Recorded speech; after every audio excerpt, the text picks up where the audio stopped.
George! Shipton's in house! The ex-inmates who are my mates are quite high profile. 1,200 of them in the prison. There's only about 300 of us. So if they want to go, they'll go. But you had IRA and mass murderers, your Essex boys, Holmes and whatever. They broke out of Whitemore and they shot a prison officer. Tells you how bad the security was in Whitemore. They've just told me, cameras off, mic's off, and then I'll let him have it. I'll let him have both barrels. They used to have executions in there, kids as well. We had inmates coming out to say, I'm not going in this cell again. I'm not staying in this cell. And even counting the reps, 1, 2, 3, 4, 5. He was laughing in the Old Bailey, watching himself on screen, putting the bomb in the bin. That was the most scariest man I ever came across. You couldn't unlock him unless you had 7 men prisons. It would take a minimum of 7 to hold him. And I've seen him throw a 5-foot fridge up the stairs. This geezer has done £10 million worth of damage on Broadmoor's roof. Dorf can have a word. The screw's going to be stabbed this morning. There's a blade hidden, ground floor. Right, lock him down. I dealt with Robert Napper. Worst murder I've ever heard of. You really want me to tell you that? Do what you want with a film, but I'll tell you it. I've never heard of anything that horrific, like that somebody's actually done.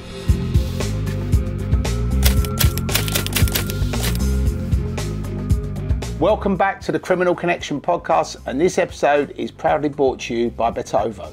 Before we get stuck into this week's episode, we're going to give a big shout out to our sponsors. Big thanks to our sponsor, IME. This global tech outfit ain't messing about. They've got these slick video interviews that have you connecting like there's no tomorrow. Whether you're running a business, running the streets, or doing your own thing. Perfect for those in marketing, recruitment, admissions, and even for auditions. And their platform, smooth as silk, designed with you lot in mind. IME's the ticket to making those connections count. VIP Security Services have been established for 35 years. VIP Security offers a personal security service to escort you, your family and your friends, whether on business or out for the evening. Protect what's important to you. We're watching you while others are watching us. Prevention is always better than the cure. You're in safe hands. Security solutions across Essex, London and the home counties. I want to say a huge thanks to our sponsors, Fragrance du Bois. Now, for those of you that don't know about Fragrance du Bois, where have you been? It is one of the leading luxury fragrances, only available in Harrods, Selfridges and Neiman Marcus in New York. This brand is indulging in pure luxury. It's crafted from the rarest and finest ingredients. Each fragrance tells a story of timeless elegance, and that's why the Podfather wears it. The Podfather does have a personal favourite. It's called Oud Bleu Intense. So for anybody that likes Oud Parfum, that one for me is the one. But they've got so many different fragrances for men, for women.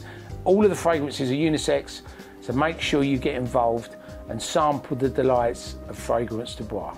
Every time I film an episode of the Criminal Connection podcast, every guest I've had, I've always said the same thing. Cool, Terry, that smells nice, what's that?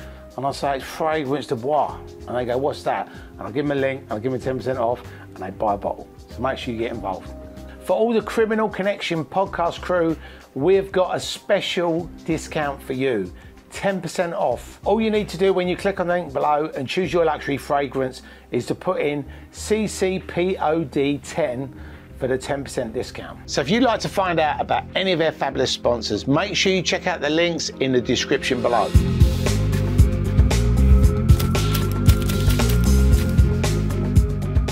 Welcome back to the Criminal Connection podcast. My name is Terry Stone, and today we've got a very special guest. He's been a traffic warden. He's been a topless waiter, and he's been one of the most notorious prison officers in the United Kingdom. Please welcome to the Criminal Connection podcast, Mr. George Shipton's in house. Woohoo! All right. You know, so people are going to be watching this and thinking, fucking traffic warden. I didn't know he was a traffic warden. It's one of my best kept secrets. See, this is the Criminal Connection exclusive. But honestly, I've got to say, I first sort of discovered you, George, watching Banged Up. All right, okay. And I watched that, and I thoroughly enjoyed that series. I know it's only very short. Too short. But I did wonder why it wasn't longer. Right. Because I thought if you'd have had him in there, like when you go on a Celebrity or Love Island, it's for like 7 or 8 weeks, right? Yeah. Well, I think that would have been too long, but it would have been too long for them. I know that. So we're cracking up after 8 days. Wow. But we feel all the cast, really, I call us cast, but all the officers and that, and all the guards, all the officers are screws, not guards. We're not American. So all the screws, we all said, and we were a bit put out, even the directors, to be honest with you, we thought there was a good week, not 4 days.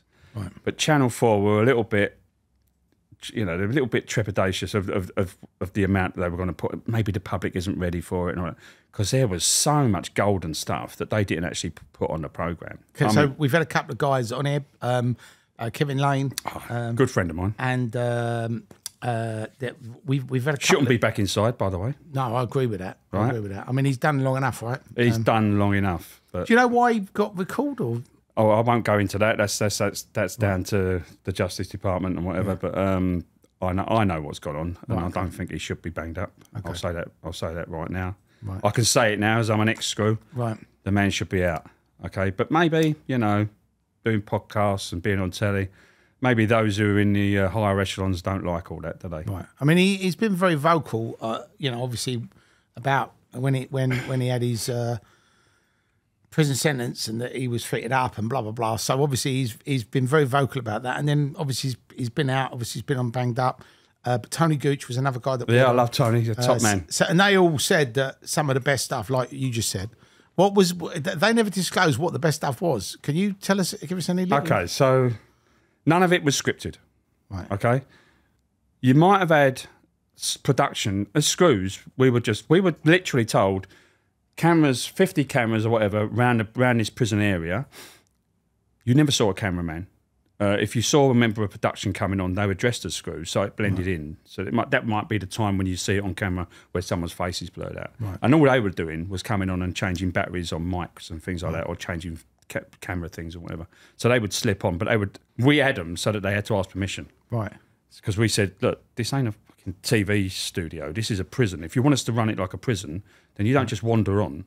Right. You ask us permission. You tell us where you're going. Yeah. So it was really run like a proper prison. So they came on and we know now that they were whispering in ears, setting things up. Right. But the screws didn't know. Yeah. We didn't know what was about to happen. So that's how it went off. One of the funny things, because Neil Parrish came on, bless him, and he was a real fish out of water, But was this the Tractorgate guy? Yeah. Poor sod. Listen, when you get rumbled for something like that, you just go, listen, mate, somebody sent me a silly WhatsApp video and I pressed the button and it played it. You wouldn't start going, is that what you said, Till? Of course. I wouldn't be going, I was looking at tractors. People would go, come on, Terry. Come on, we know you don't like tractors. But it's not one, he probably wasn't used to being cornered like that and getting caught. Like, you know what it is with him? He can't get bored. Right. And I think he was bored in Parliament, and he's a red-blooded man, if you know what I mean. So it is what it is. Yeah. And I'm not a Tory voter by any stretch. I'm lifelong the other way. Right. And so, but when you're in that programme, I was not in a programme as such. I was just like, right, I'm back in and I'm going to run reception. Because I had to tell the people making it, look, you want me to work in reception? So I was doing reception, I was doing the wing, and I was doing the gym. And I said, do you want me to run it like a reception officer? And they went, oh, is there a difference? I went, of course, yeah, there is a difference. I said, reception officers are not like any other screw in the prison. Right. They're just no nonsense, tough, hard-faced, usually. They haven't got time. They're in and out of courts and people coming in from other prisons. They haven't got time for niceties. And so when he came in, when they all came in, let's put it that way, as my experience was, they're all shitting themselves. Every one of them was shitting themselves, but every one of them gave off different vibes of how they were shitting themselves. Some were really open about it, like Harvey. Right. He was totally, I'm really scared, but some would be cocky and whatever. But Neil Parrish was like, he just wouldn't listen at the beginning. I said to him, hands off the desk. You do not put your fucking hands on the desk. And then when third time, I said, is there a fucking problem with your hearing? Now, this should have been on the telly. And he went, no. I said, well, then why are you not fucking listening to me? I'm telling you for the third time, do not put your hands on our desk. I said, because if you were in a real prison, you would be on the deck right now, back in my day. I said, because that's our property. And you might be about to jump that desk and hurt my colleague. Right. And I said, now you best switch on. I said to him, you best switch on. I said, because you're about to walk into the jungle. I said, so stop acting like you're flippant and you're cocky. I said, get your fucking self-centred right here. And afterwards, he came up to me, because he's a very emotional man. And he gave me a hug and he went, that talk to, he says, I haven't been spoke to like that since school. He said, and it done me the power of good. He said it really made me stop acting like an idiot. He said, and start to centre. And he went on the wing, bless him, and I had cons coming up to me. I say cons with good lads, right? You know, they're not cons. But they coming up to me and going, "Here, George, that politician." I went, "Yeah." "Hey, he's blinding.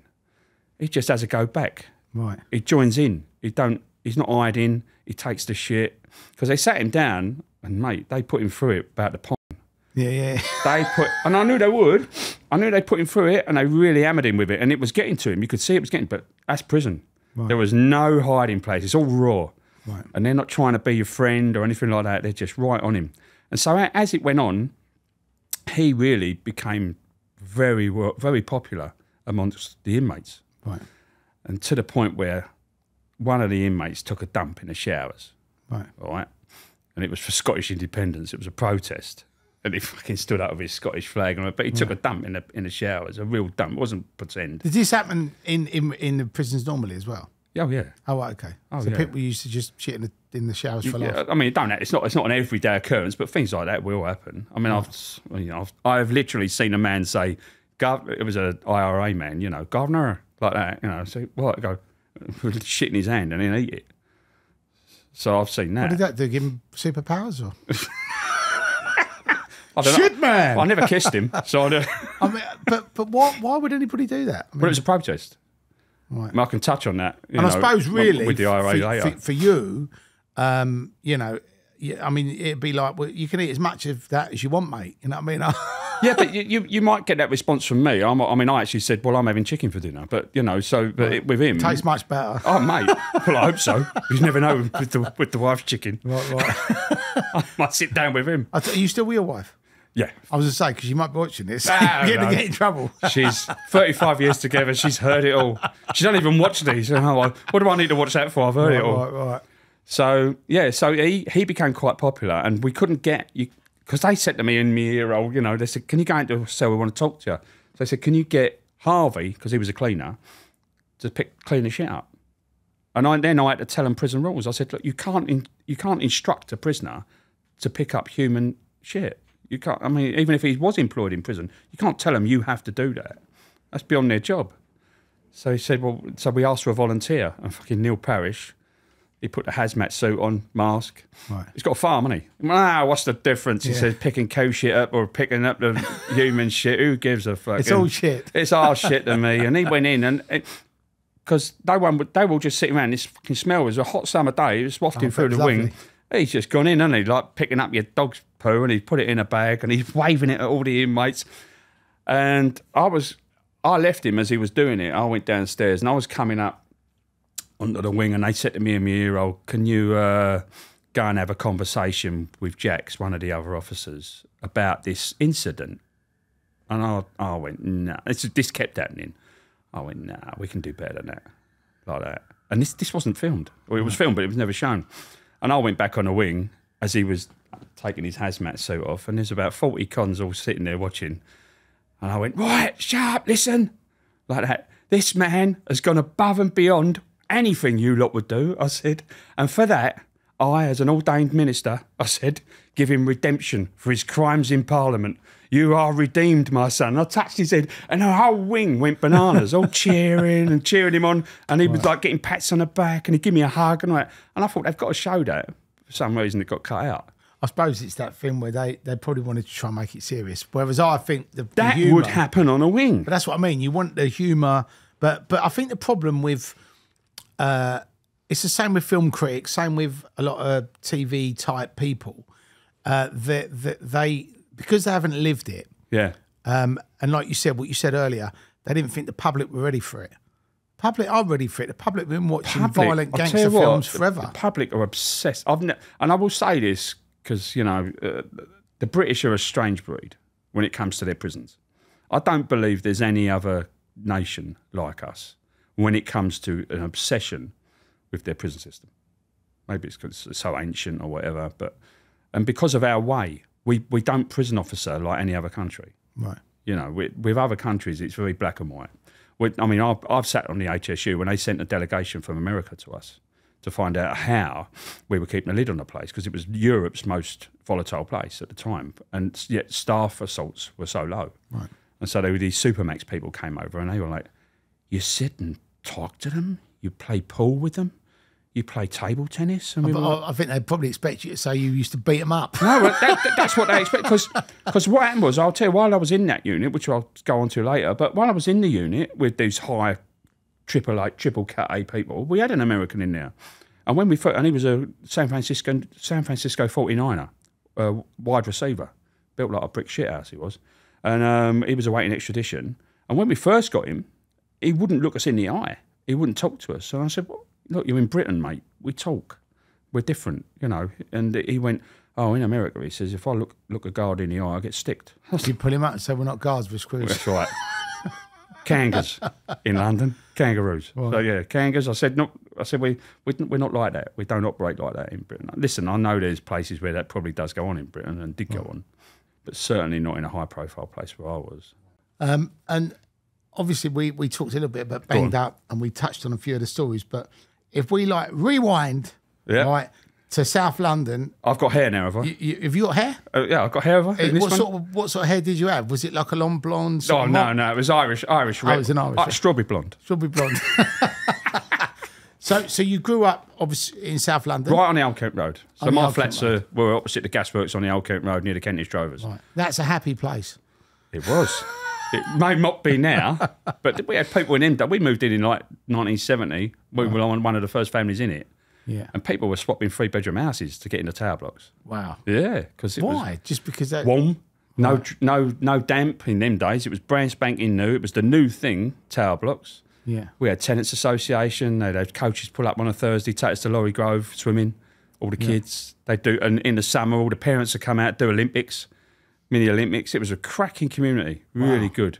And from there, obviously, when you grew up, being from an Irish family, did you spend a lot of it fighting, or was you? Yeah, in my own house. Because all my mates that are Irish, they're all good fighters. Right. They all love I fighting. would never profess to be a good fighter, Right. but I can hold my own. Right. All right. Because you start saying you're a good fighter, you'll find someone around the corner. Oh no, of course, there's always someone better. But you have to learn how to fight. Right. I try to tell my daughter, and she's like, because she's been in a school, her whole school life, she's never seen a fight. And I just said to her, like, you have to understand, in my house where I was brought up, it was fists up. You know, it was a tough house. I mean, you know, you got the belt from your dad or whatever.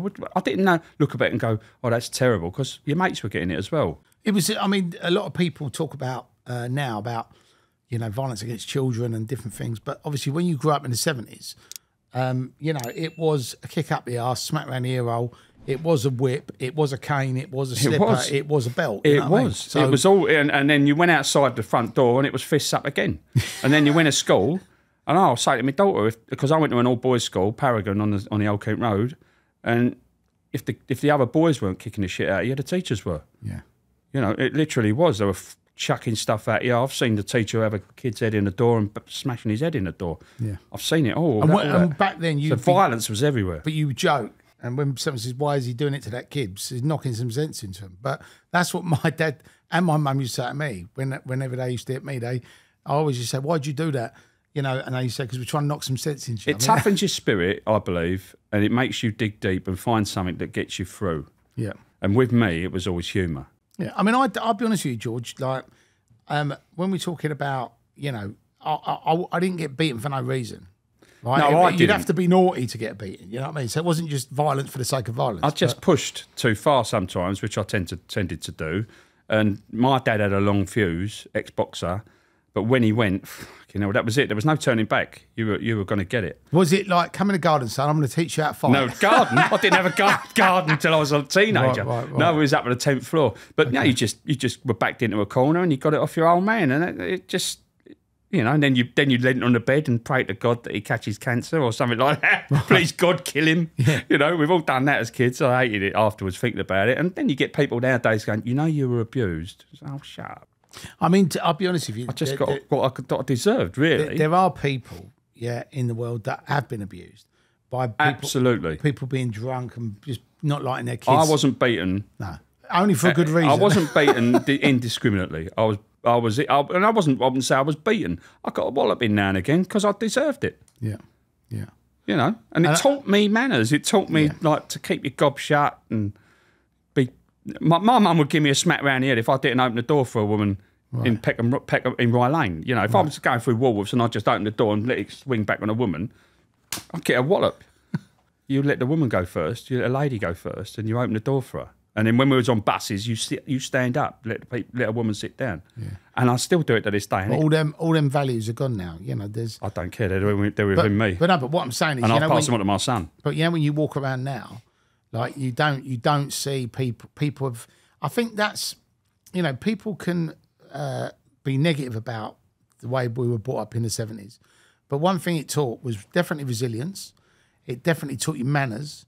And there's little things, like you said, opening doors, getting up, letting a lady sit down or an old person sit down, and just being a good human being. And I think a lot of that's gone now. And I think because of the way that's been eradicated over the years, what we've got now is that's why I think that a lot of the respect has gone in life. Do you know, like when you see these kids, they don't have any real respect for life. They're quite happy to break the law. You know what I mean? But I'm a great believer that eventually, if we don't teach each other as human beings, like the universe will do the job. Yeah, it'll get you.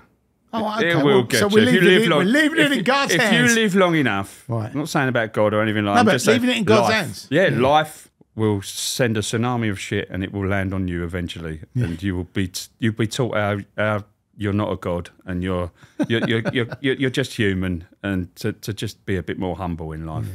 You're nothing really. And obviously, you've grown up, you've gone through the 70s. When you actually left school, did you stay on or go uni or? No, I could have. I was doing well. I was always in the top tier at school, and I just punk had hit the streets, and I was a mod in '79, and then in 80 when I left, I was 16. I should have stayed on another year and done exams. But it wasn't like it is now. Everyone goes to university. I mean, with the punk and the mod thing, right? Yeah, I was a mod. Yeah. You can go left or right. What made you go for the mod? To the mod. Punk? You didn't want to spike. It's funny, Tel, you should say that, because I actually, there's certain film clips in your head and you can still see them. I remember all my mates were like, we up the wag one afternoon. My mates all went, there's a new film out down at the Prince Charles Cinema in Leicester Square. So we all got a bus up to the West End. There was about 6 or 7 of us. And we all went to watch Quadrophenia. That's a great movie. And it knocked us sideways, this film. And we were like 16. And we all came out, and we were stood in a circle on Leicester Square. We need to buy some Green Parkers. No, we went, who's becoming a mod? Who's going to do it? And we were like, yeah, I'll do it. And we all did. We all said, all right, I'll do it. The next thing, we're at mod parties in Guildford and going around on weekends. And then the next thing was, I used to ride a scooter to school. Right. Parking the teachers' parking spots just to piss them off, So it was all about rebellion, wasn't it? Now it's rebellion with knives, but then it was just rebellion with your little tribe. Got it. You felt part of something. And what was your sort of first job when you... First job, a job, used to get the South London Press in them days, and they'd all come out on about a Thursday. Still going now, isn't it? I don't know. I don't think papers are still going. But my mum was good. There's a job there, and it said 17 and older, like that. And I was only 16. And she went, it's all right. She says, I'll forward your birth certificate for you, like this. Because she come over at 15, my mum, to England, and she forged her birth certificate herself and joined the army. Fucking 3 years in the army she spent. So she forged my birth certificate, spilled tea on it, this, that and the other, and they weren't that bothered. I was one of 50 kids who got interviewed. Right. And old Jewish couple, Lewis Sports in Deptford High Street, and they said, do you know why you got the job? I went, no, because you're the only boy who turned up in a shirt and tie. They said, all the rest didn't, you're the one who did, and you got the job. And I've been to an interview recently, and the state of some people, they look like turning up at a building site. Do you know what? That is another thing. A friend of mine is a tailor. Yeah. And he came up to the city the other day to meet a client, and he said, when he was on the tube, he was looking around, and he was like, does nobody dress up anymore? No, well, I have this thing with my wife has a go at me for saying it, but I sometimes sit in restaurants or whatever, and I just say, look around at the men. She went, what? I went, they're just like 8-year-old boys. They look like 8-year-old boys with shorts and little silly trainers and and a T-shirt, they don't dress like men.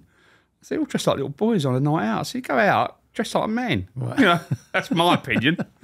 But so, I got a job there in Deptford High Street. And like I say, and it was always the same, whoever got the job in my house, like my mum was like, well, what can you nick? You know, that was always the first question you got. My sister was working down the street. I've got tracksuits, I've got tennis rackets. Yeah. First one was a few quid here and there in your pocket. Because I was getting 38 quid a week. Right. You know. And that sounds like not a lot, but then it was... It was okay, but you know, I still had to pay my dad £15 a week housekeeping. It's like a loan shark, one of your dads. My dad. Son, half of that's mine. Yeah, but do you know what? I'm the same with my kids. If they loan money off me... You've got to get them used to it. They know next Friday I want it back. Right. Whereas my wife is like, oh, forget it. I don't. I said, no, ain't a charity. Pay back like this. So I learned it off my old man. My old man would just be, well, it's Friday.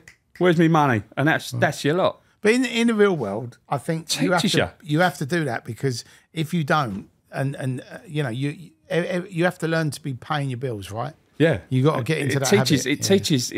It just teaches those kids that it ain't for free. Yeah, you've got to graft. So anyone who gives their kids free money and free credit cards, stop doing it now. Charge them.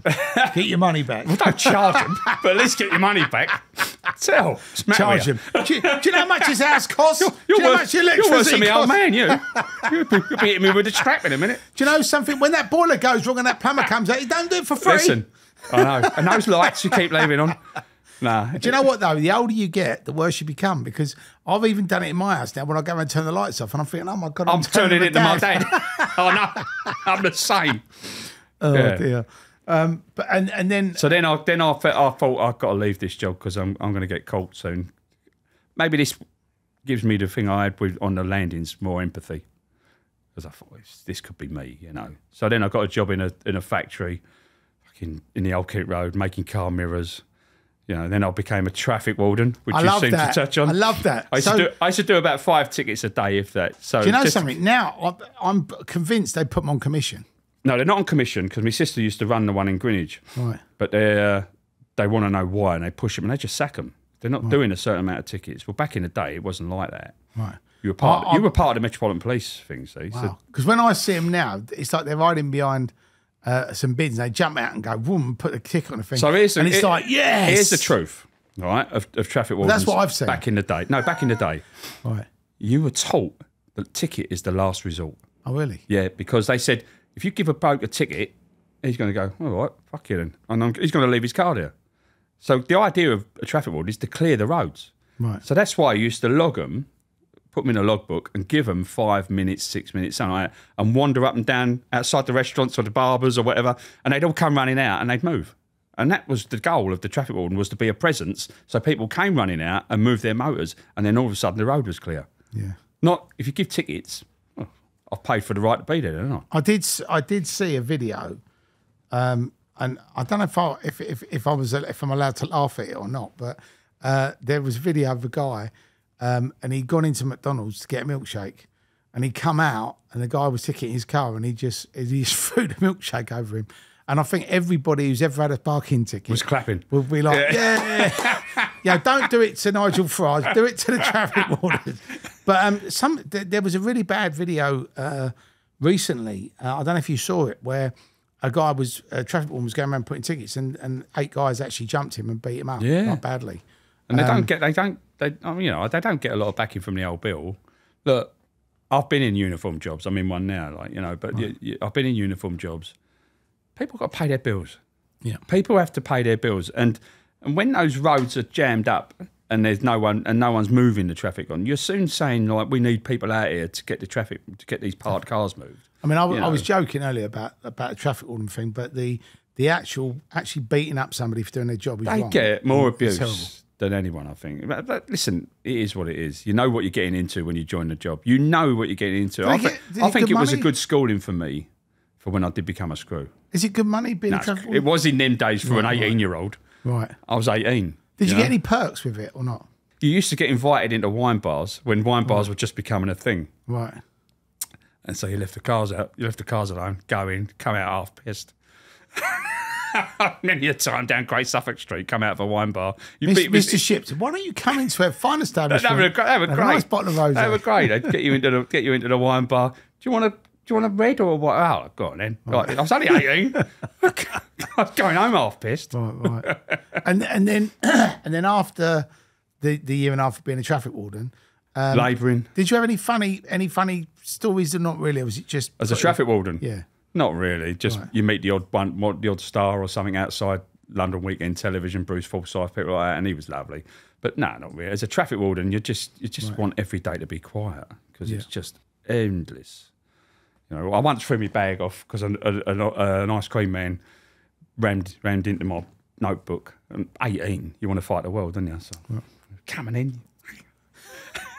I'm going to report to you. Can you imagine if he'd have got out and you'd had to tell oh my traffic warden beats up Italian ice cream man? I know. And at one, because there was a time when I had a Vespa scooter and it was in being repaired. I had a crash on it, so I don't know why they'd done it. They gave me a bike that I wasn't really insured for. It was back in the day. They just gave me like a 200 Suzuki. I wasn't really insured for it. I was only insured up to about 125. And they give me a 200, and so I wasn't really insured. And the old bill had a trap back in the day when they had traffic officers on the flyover at the Old Kent Road, and I come through and I drove through their trap rather than so I got nicked, running away from them, right? And then it went to magistrates' court, and I'll never forget his face. I was only 18, and the magistrate said, "And what do you do for a living?" And I went, "Traffic warden." Like this, and the whole court just turned around and looked at me. And I thought, fucking hell, I want the ground to open up. But he looked at me with shame. He banned me for 6 months. Right, wow. I thought he would have gone case dismissed. Case dismissed, yeah. I wished.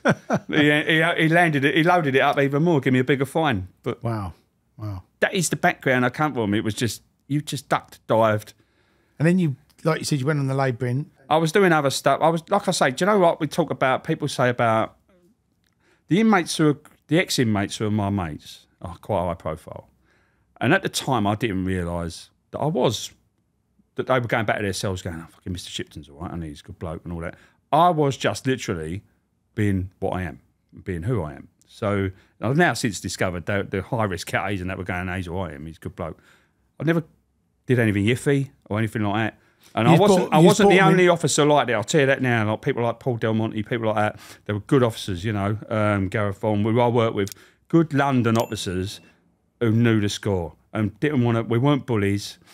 If we could get them out of the cell and get them in the gym and give them a squeeze, because we always were like, fucking hell, if I was banged up, I would be itching to come down, and there were no bother.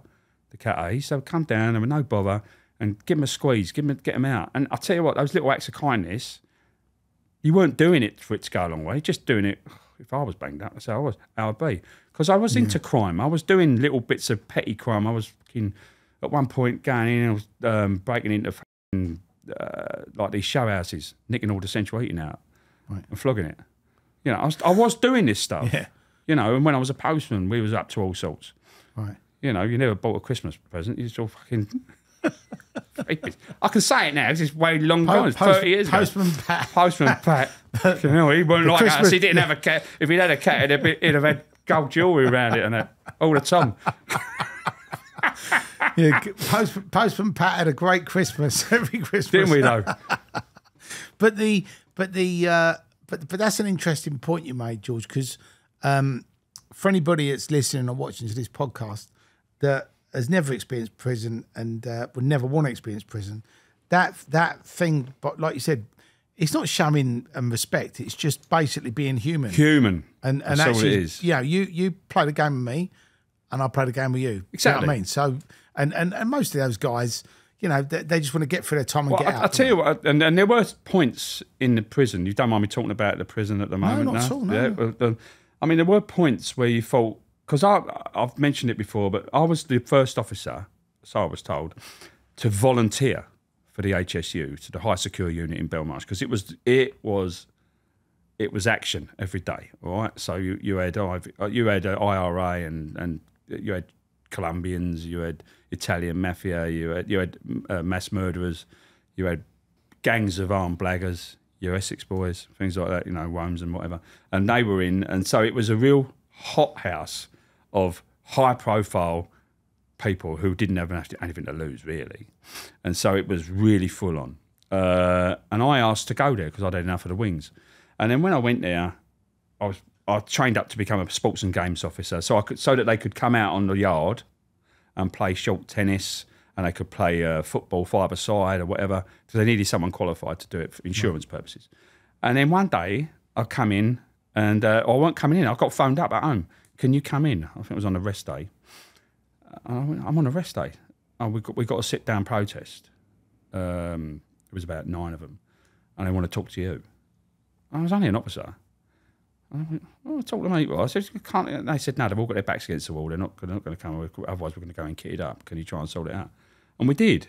I came in on my rest day, and they were all sitting against the wall in this wing in the HSU. It was only 12 to a wing. There was 9 of them sitting there, and they wouldn't come in. And so you have to negotiate. You can't just. You can do the old days and just go kitted up, shields on, splat, But then you're just building up problems for the future. So generally speaking, you have to negotiate. What is it? What's the problem? Well, we can't give you that, but we can give you this.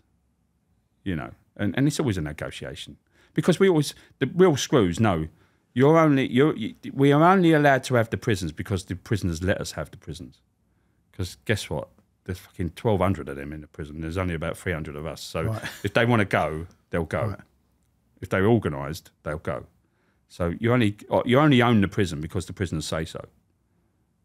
That's why there's riots, And what that particular day, what was the protest about? I can't remember what the protest. Right. There's always protests, particularly with the IRA. The IRA, it wasn't the IRA this day, because they wouldn't have asked for me. But the IRA, they were, I would say, 2 or 3 times a week.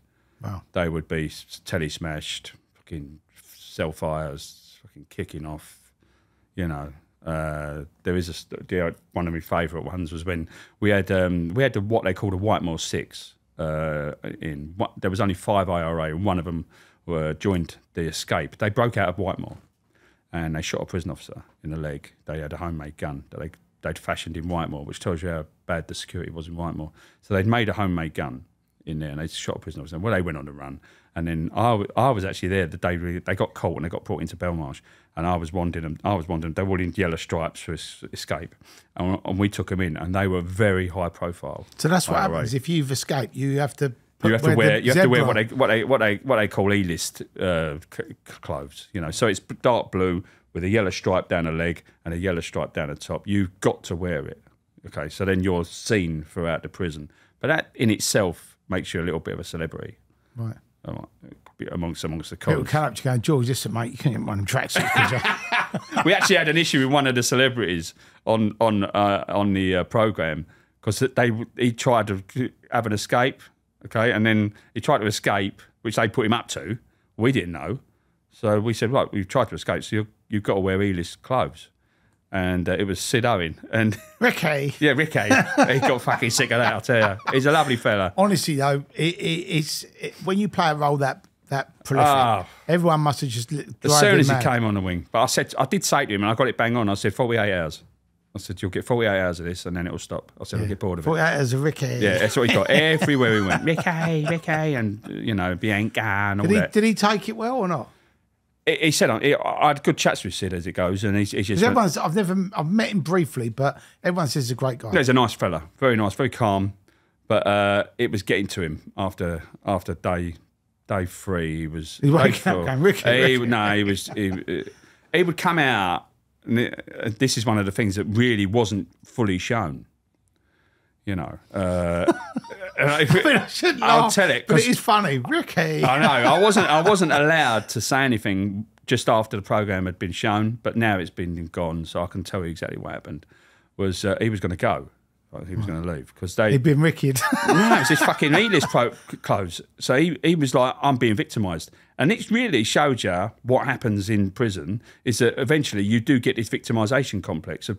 If it keeps happening to me, I'm being victimised for some reason, and I'm going to stand up. I'm going to have a protest against it. So he refused to put them on. And then he started talking about, well, fuck it then, I'm going to leave, because we did talk about this before we did the programme. We said one of them is going to do I'm a Celebrity, get me out of here. So and we actually asked the directors, what do we do if that happens? He said, well, what would you do in prison? I said, bang him up and turn the fuck fuck off. I said, so he said, well, then do that. Right. I went, all right, if you want to do that. He went, yeah, just do it as you would do in prison. I said, all right. So that's what we did. All right, don't put your clothes on. You're banged up. You ain't allowed out in the wing. And he was like fucking not happy at all. So he was kicking off. He spoke to production. They weren't getting anywhere with him. And it looks like he was going to leave. And then I got a message in my ear, oh, George, can you go and have a chat with Sid? It looks like he's going to walk. And I could connect with him because council estate, he's from Canterbury, out in the Old Kent Road. We brought up the same sort of places. Did you, when you sat down to talk to him, you look at him and go, look, Ricky, I mean, Sid. That would have gone down well, wouldn't it, Ricky? Thankfully, I wasn't an EastEnders fan, right. so it otherwise you would have Rickied him. I knew about him and Ricky and all that, but I watched it when he was in it then. But it was really getting to him because what was happening was in the last 2 days he was getting his cup of tea, coming out into the wing, and it's a fucking madhouse. And he'd come up to me and he'd go, George. I'll say, what? He'd go, did you really do this every day for 12 years? I went, yeah. He went, fucking hell. He said, how the f*** did you do this every day? They're fucking mad.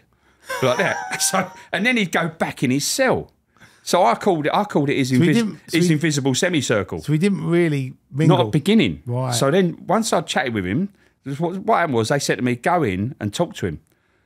So I started talking to him and I'm standing up in front of him, and that's when I came up with the phrase, the dildo of consequences really comes lubed in this place. And that became a thing, the dildo of consequences. And I said, you did wrong. I said, and he's going, well, what about down there? They've got fucking phones. And he's bubbling everyone up. He's going, they tried to cut through a wire. He says, and they've done this. I went, do you not think we know all that's going on? We can't catch them. I said, that's prison. Do you know where you went wrong? He went, what? I went, you got caught. I said, getting caught is the thing, not doing it. I said, we know it's going on. I said, do you know how I know? He went, yeah. I went, because if I was in prison, I'd be doing it all. I'd be drinking hooch. I'd be fucking cutting wires. I'd be trying everything I could to f*** the system. Right. So he says, so then as I'm talking to him, creative director, Tim Whitwell, he says to me, tell him the cameras are off and the mic's off. Like that. So soppy bollocks here, me, I believed it as well. So I've gone, right, they've just told me, cameras off, mic's off. Right, and then I let him have it. I let him have both barrels. I went, what the f*** hell did you come here for? You know, I said, you've got your invisible force field outside. You have your cup of tea, you go, oh, fuck this, and you head back inside. I said, you've got to join in. I said, you can't just fucking, be like this star and go, oh, I can't be fucking having this, I'm going back to bed. Because he would want his afternoon nap, and he'd always get up in the afternoon grumpy, pissed off with everyone. And so what I said to him, what I put it across to him was, right, let's take it that you are a real prisoner and you have tried to fashion an escape. He went, yeah. I said, right, you would put those clothes on, the stripes, and you forget celebrity. You would be a prison celebrity. I said, you'd get ghosted out tonight. Let's say you turn up at Wood Hill. He went, yeah. I said, you turn up at Wood Hill, you'd walk on a wing. I said, and you'd get all the cons. All right, mate, yeah, need some tuna? Do you need anything? Until your kit turns up, I'll help you out. I said, immediately, the other cons would be helping you out. I said, do you know why? Because you're wearing those clothes. I said, and it shows you're one of them and you're fucking having a go at the system. You're a bit of a face. Right. And he went, really? I went, mate. I said, and not only that, I said, what you're not seeing is you put those stripes on. We've got 6 celebrities here. You're one of them. Who's the only one wearing stripes?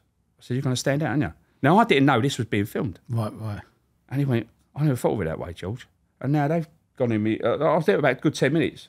And then they said to me, right, take him down a block and leave him down the block, down the segregation unit. And it was a shitty segregation unit, proper hardcore. What prison was it they used? Shrewsbury Prison. Right. Haunted as fuck, by the way. But anyway, so was that the inmates that died in there, or was it just...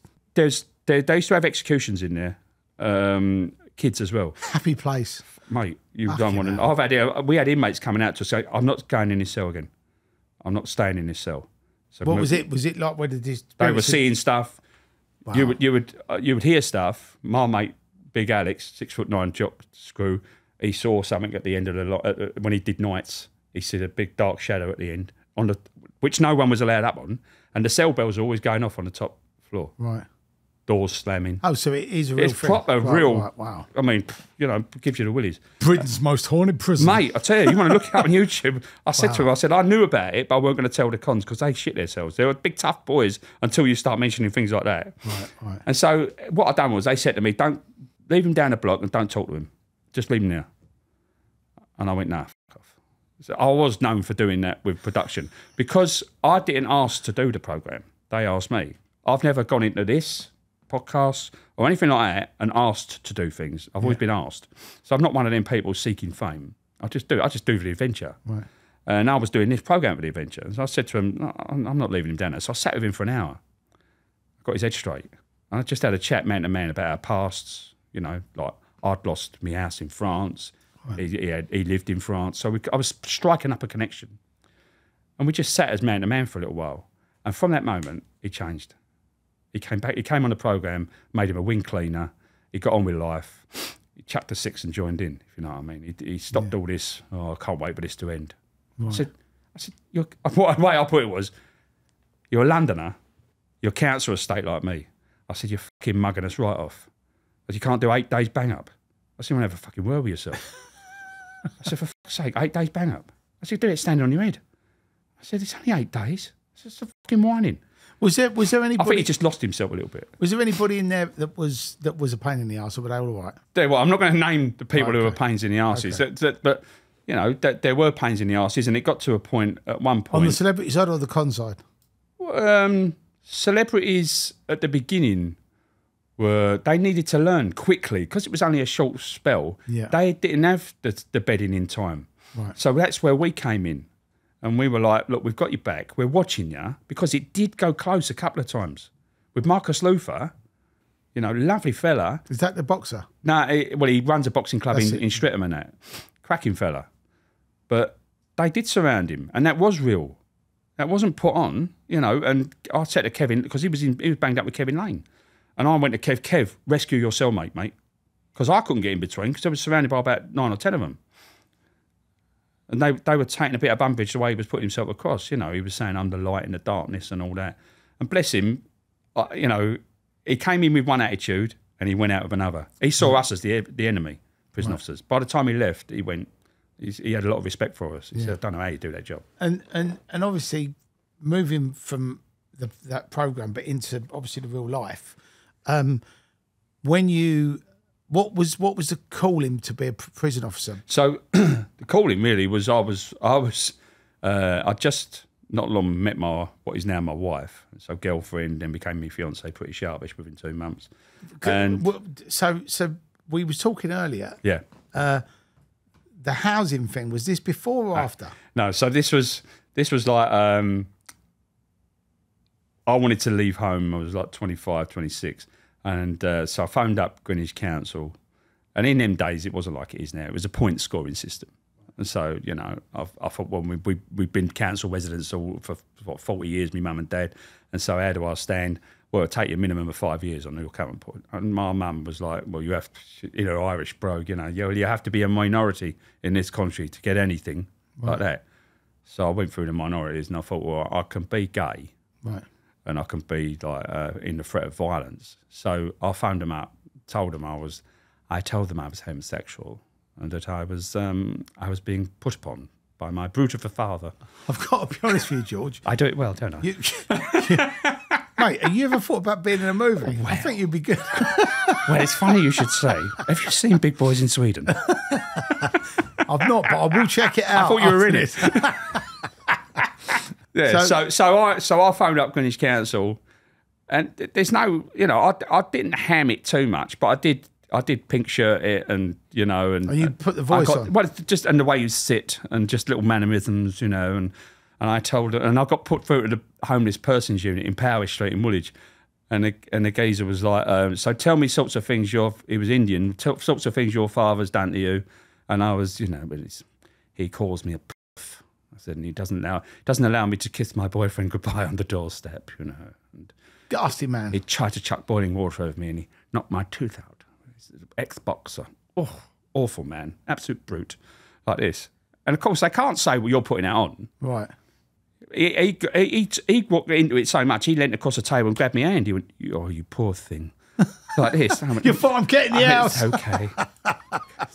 so he said, and then he said, under the 1970 whatever Housing Act, do you feel that your life is at threat if you stay where you are? So I went, absolutely. So he said, right, well then under the Housing Act, we have to offer you housing. Wow. So from 6 weeks from start to finish, I got myself a gaff in Plumstead on the 21st floor. Who would have thought that George Shipton from Banged Up would be able to give everybody listening and watching this podcast a life hack on how to get to the top of the housing list? Listen, anyone who's worked with me has seen this act before, and several others.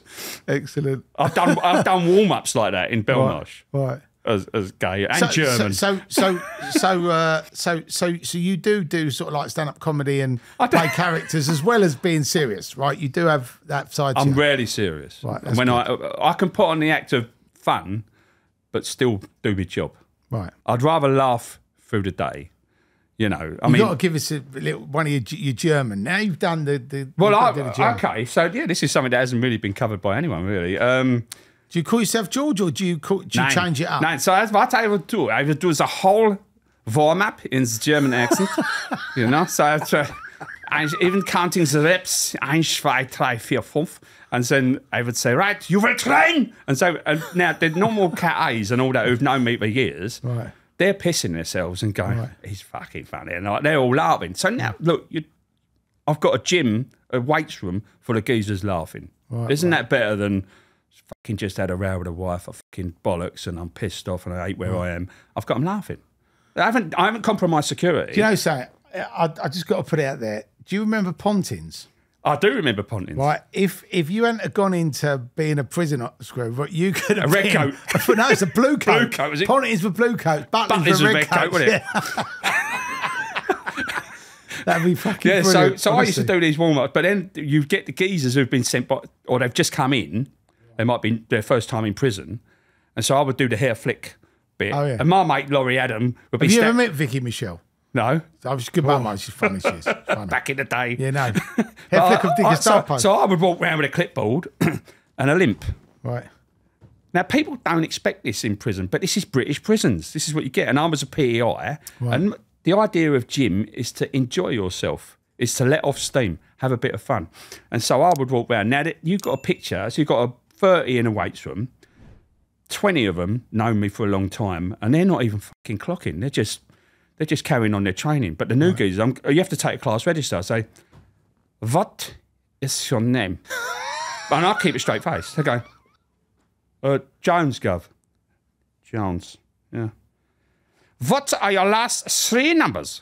Like this. I go, 522. 522.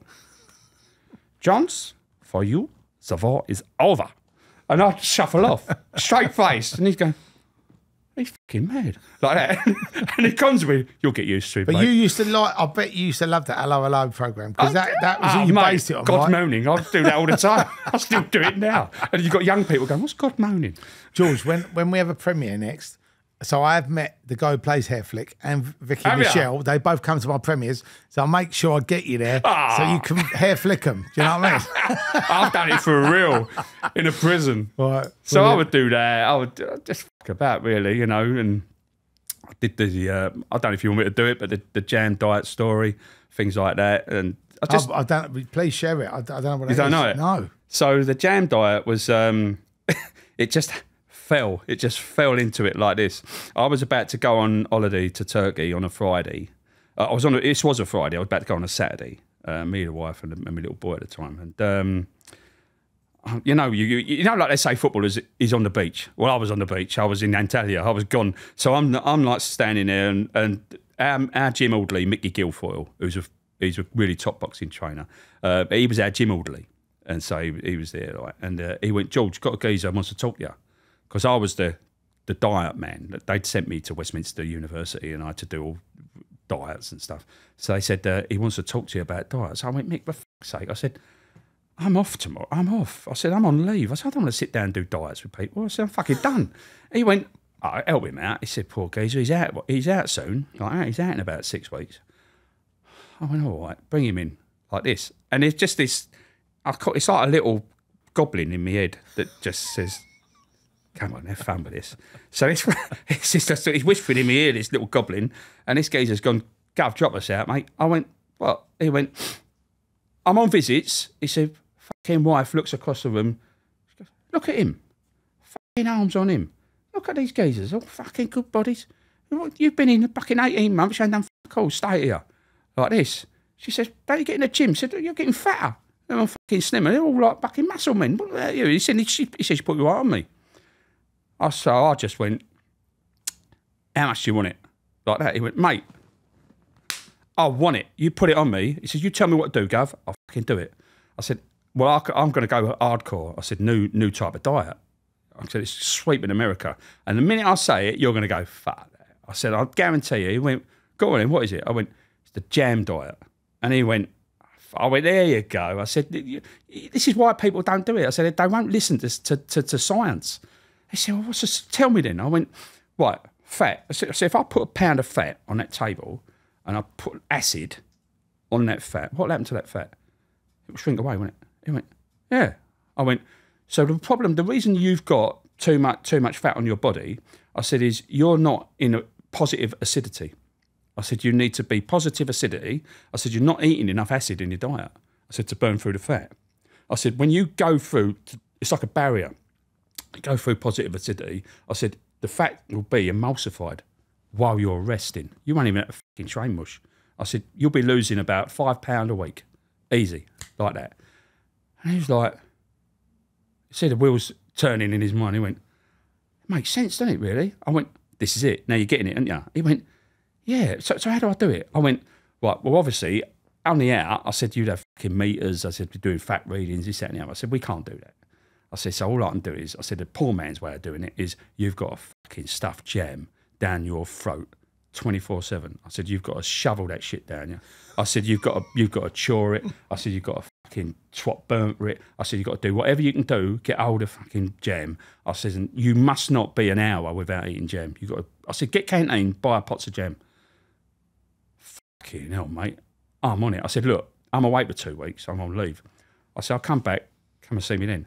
Right? He went, mate, I'm proper on this. I'm fucking having this. And he was really keyed up. I fucked off, didn't I, the turkey. I forgot all about it. I just, nothing. I thought this geezer's going to clock it, like, and he's going to do an about turn. So I come back in on a Monday, and Mickey Guilford's there. He's a good friend of mine. And Mickey's gone, he's pissing himself laughing. Typical Mick, like, quiet, cup of tea. I went, what are you laughing at? He went, you're going to get it this morning. I went, what? He went, that fucking con on my wing. He's coming down to see you. I went, who? He went, the geezer with the jam. I went, no, he didn't. He went, mate. He said, he's a proper fucking headache on the wing. He said, all he does, got any jam? Got any jam? He's going around the wing, knocking on doors. I swap you a couple of burn to that, bit of jam. He said, little pots of jam. He's fucking shoving them down him. I said, what's he like? He went, you wait, you fucking see him. He said, he's a mess like this. I went, oh, for fuck's sake. So I thought, how am I going to handle this? I thought, I'll just brazen it out. So I can hear him coming in through the changing room before he come through. I'm like, where is he? Where's that fucking PEI? Where's that screw? Like this. So I'm standing like that with a cup of tea against the filing cabinet, and he come walking with, you cunt. Like, excuse me, but he went, see you in tea. And he went, I went, what? He went, what? Look at me. Like this. I went, what's wrong with you? He went, fucking what's wrong with me? I've put on 1.5 stone in a fucking fortnight. So I'm fucking smothered in zits. He said, I had a fucking visit from my wife 3 days ago. She thinks I'm a skaghead. She thinks I'm doing it. She says, look at the state of me. I'm a fucking mess. Like this. And I'm fucking rolling up. I went, mate, let's have it straight. You believed jam was going to make you lose weight. I said, you do sort of deserve everything you've got, didn't you? And he went, he was good South London boy. He went, do you know what, Gov? Put it there, mate. He said, that's the best fucking joke anyone's ever played on me. He said, I'm going to tell that to my dying day. He said, and that was a jam diet story. Yeah. Like, you know. I've not heard that. I like that. That's funny. Yeah. One joke, I've never told it really, but it got the Sun newspaper involved. Right. Because I could do impressions, right? So I could do voices. And I won't name names, but anyone who worked in Belmarsh at that time will know immediately who I'm doing, right? Because he had a lisp and he was from Yorkshire, right? And so I was what they called a bubble officer in the HSU, which is the most fucking boring job. If they're on a phone call, you put the headphones on, you listen to the phone call. if they move somewhere, you write it in a book. You're just sitting on your own in an office. Well, this auxiliary came in, and she like a assistant to officers, and she comes in, she starts talking to me, talking about canteen, and then at the window, a dog handler comes in. It comes to the window. There's always dog handlers around. So he starts talking. There's no one out on the wing. So he starts talking. He says, "Oh yeah, you do impressions and voice and like accents and all that." I went, "Yeah, do loads of them." So he went, "Can you do so and so, so and so?" I won't say his name. He went, "Can you do so and so?" I went, "Yes, I can. Yes, do it quite easily like that. Yorkshire with a lisp." So he said, "Let's play a joke on someone." So I went, "Martha," and the goblin appeared again in my head, and I've got one of them as well, mate. It's like from my childhood. It gets me into so much bother, but good laughs. And so what I've done was, I phoned through to the high risk visits area, right? And we had this SO, and he was awfully posh. He was a senior officer, but he talked like that. So I phoned him out and I said, "Is he so? I won't say so. Is he so? He said, can I speak to the officer that is on the bus that is picking up the visitors to bring them over like this?" So what they do is they brought from the main part of the prison, they'd bring them on this electric bus, and they'd have to stop at each gate with a dog handler, right? Open the gate, get them through. Next gate, get them through. That's how secure it was. Wow. And the driver just sits there, waits till someone opens the gate, whatever. And he's got like 5 or 6 visitors on this electric cart, right? Some of them have travelled quite a long way, right? So he's come on. Roy French. So he's come on, I can name him. He's come on, I trained with him. And I go, "Hello, all this." He went, "It's Roy French." Right? I said, "Right, this is Principal Officer so. So I said, "Right, we have some information that's come through, some intelligence like this." So he says, "Oh, yes, sir, what is this?" I said, "Right, every time the bus goes through a gate," which was about 4 or 5 of them, "you must exit the bus, get your mirror out, and check under the bus at each gate to see if there's a suspect package." Like this. So should have been a 10-minute journey. Took him 45 minutes. So he said, "At every gate," I went, "At every gate, you must uphold the highest security, and I want you to get that mirror out and look under all the wheel arches, everything, at every gate." And he's done it, right? So I'm fucking rolling up, and we're rolling up, and we've got this vision, and I heard he was doing it. Of course, he was doing it. So I've gone down to the gym at lunchtime like we did, and Roy French has come in. He knows what I'm like. And he went, "Heard about the joke that was played on me on the bus?" So I went, "No." Like this. He went, "Oh, right, because you probably will hear about it." I went, "Why?" He went, "Because the Sun newspaper have rung up the Governor #1 about it." I went, "Eh?" He went, "Yeah," he said, "someone phoned the news shopper, and the news shopper phoned the Sun, and now the Sun want to know, is there a suspect package in Belmarsh?" Oh, fucking hell. That was my moment. I kept my head down. I thought, fuck me. I told the wife, she went, "You can't keep doing this. You're going to lose your job." Boredom's a terrible thing. Right. And when you first went into the prison service, yeah, you go in like just as an officer, just as an officer, and it's. And what do you have to go through? What's the sort of to actually get in? Is it quite difficult? No, it's most of the training is really based around control and restraint, really, how to restrain people. A lot of it is that interpersonal skills, which are some of it was as a 25, 26-year-old, whatever, 27. You're sort of, you do need older people to tell you. But in them days, we had how can I put it? We had more real world instructors. So we had this fella, like my instructor was a geezer called Dave Needham, and he'd done about 33 years. He had a big fucking beard. He had hands like shovels. He'd been in Gartree riots. He'd been in Strange Ways riots. He'd been through them all. And he'd do the afternoon like this. He'd go, "Right, says here I've got to teach you about diversity." He'd put it down and go, "Fuck that. Let's talk." Where is he? Let's talk real world. And you would sit and you'd be, "Fucking hell, this is it. This is what you want. Let me tell you about this, what happened at the riots in Gartree. Let me tell you what you're going into." Like that. And I bless him, like, because as a South London, you're from London, are you? South, yeah. South All South the best London. people are from South London. The best parts. Yeah. God's country. As I tell my East London friends, we had Roman villas while you were in mud huts. So, bless them. But he sat me, you have a career chat halfway through your training. And I always remember it. I thought, I'm rubbing people out the wrong way because you're cocky, you're South London. You've always got a fucking answer to everyone. You're a piss taker. And I thought, you know, I've got to get through it, but I can't change who I am. And he said, right, how do you think you're doing? Because I knew the governor of our section didn't like me, you know. And I went, well, I don't know, really. I said, fucking governor can't stand me. And he went, fuck him. He said, he's fucking useless. And he went to me, let me tell you now, son, you're fucking made for it. I went, am I? He went, South Londoner. He said, put you in a fucking wing. He said, you'll have a meeting out the palm of your hand. He says, you're like one of them. He says, you're like their own. Like that. He says, you'll fucking do great. And it fucking really, to say that now, 30 odd years, I remember that career check. Because as a kid in South London, you usually told you're fucking useless or you're not good enough or whatever. No, that was true. I mean, growing up, you're told you just. That was the problem. I think the problem with the schooling system back then and now is back then it was like, what you're going to do. And unless you tick the box, you were fucking being silly, right? Yeah. You know, you're going to be a plumber. You're going to be a I put carpet fitter. Yeah. I want to be a carpet fitter. Did I get sent on any calls? I just got told, you're all right, we'll contact you. I never, it's called careers, remember? Yeah. Careers. It wasn't very good. There was no careers.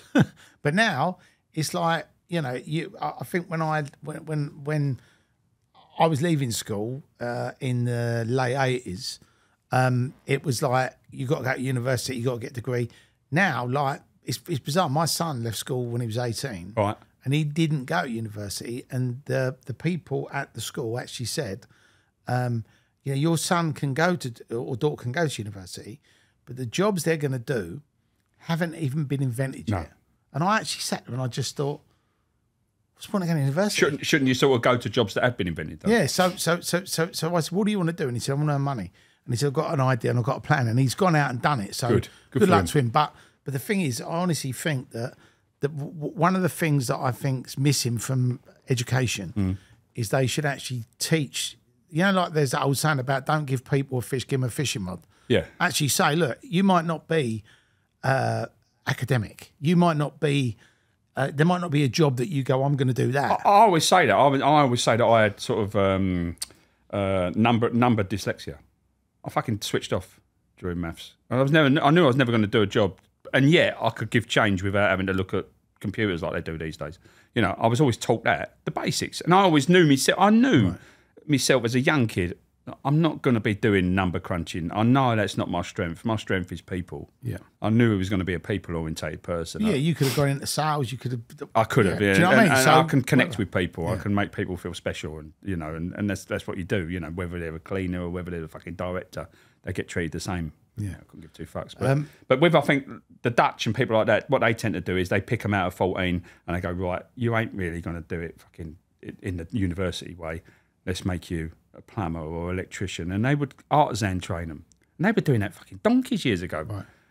When just a quick story. When I first joined my primary school, I'll never forget the first week where they sat us in assembly, and our old ex-Battle of Britain pilot headmaster, Mr. Hogan, had a wooden leg, and he went, "Boys, I want you to look at these two young men. Stand up." And these two, like sixth formers, as they were, stood up, suits and ties on. You know, we're like 12 years of age, and he said, "These two boys are going to university," like that. And we were like, fucking hell, they must be like brain surgeons. Because that was like, it was from Paragon School, university. They had 2 a year maybe to do it. And you had to go to university. You had to really earn your place in university. Now it's like fucking getting a car park ticket, isn't it? Really, How much do you want to borrow? Honestly. Why don't you get a degree in animal welfare? Yeah. Princess Diana studies. Remember them ones? All the stuff, like literally some of the stuff that people go and do degrees on. I think I've always, and I said to my son, I said, if you're going to do something sensible, or don't go. I don't decry it too much because when I remember being outside job interviews and thinking, I wish I'd done more. When you're up against people who have got a degree, they automatically know this person can sit and study for 3-4 years. And so they look at me and they think, no, he's a fucking fly-by-night hanging on the seats of his arse, like, you know. So, but sometimes they're the best people. Now you say that. Back in the day, it wasn't. New, degrees were a new thing, and you didn't stand a fucking chance. And obviously, once you've gone through, like you said, you had the training with what was his name again? The Haggard from Harry Potter. What was his name? What was that? The prison guy. What was his name? You see, like Hagrid from Harry Potter. You know? Oh, Dave Needham. He was like, as it goes, yeah, big, massive beer belly. David Needham, yeah. But I mean, and you started getting noticed for your talents as a person, and that's really what switched me into. I went into the prison service not really thinking, oh, this is a great job. I just thought, fucking hell, I'll get a regular wage, we can buy an house. That's really what it was. And then once I got into it, I started getting plaudits. I started getting people above me saying, you're fucking good at this. You're really good at this. And you started to feel better. You hadn't been told that when you was a kid. And when you first went into the job, how weird was it being in a prison with people that are locked up 24 hours a day? And friends. I'd banged up friends. I'd see loads of my mates come through and have to unlock them. Wow. So, you know, that would be, you'd go up to a door, see the cell cards and go, fuck, it ain't, is it? I mean, one mate killed 2 people. Right.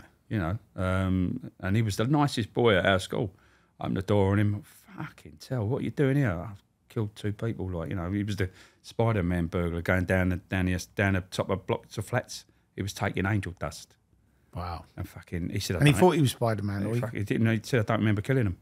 Wow. He said, I don't remember it. He said, but I did. So that was just one of my mates. I had loads of mates I'd open a cell on, and they go, that's a great advert for not taking angel dust. You know, well, it got me here on the train. So. But did he? You know, he took it, but he didn't know what he was doing. Didn't have a clue. Wow. And when they're saying that to you man to man, and he's a mate, I believe him. But he never said I shouldn't be here. He just went, I've done it. Did he get treated the same, or because he? Well, he was a Cat A. He was in House Block 1 at the time. And actually what it was I was waiting to become a PE instructor, and they slung me on House Block 1 while I was waiting. It was a fucking horrible wing. And I went up to the PO and I said, look, can I get moved to my old wing, House Block 4? No, you're on here now. I went, all right. And I went along unlocking the doors and I went, St. John, I wonder if that could be my mate. And I opened the door and it was. And I went, we had a hug and like, you know, and he told me what he'd done. And I went, you're my ticket off of here.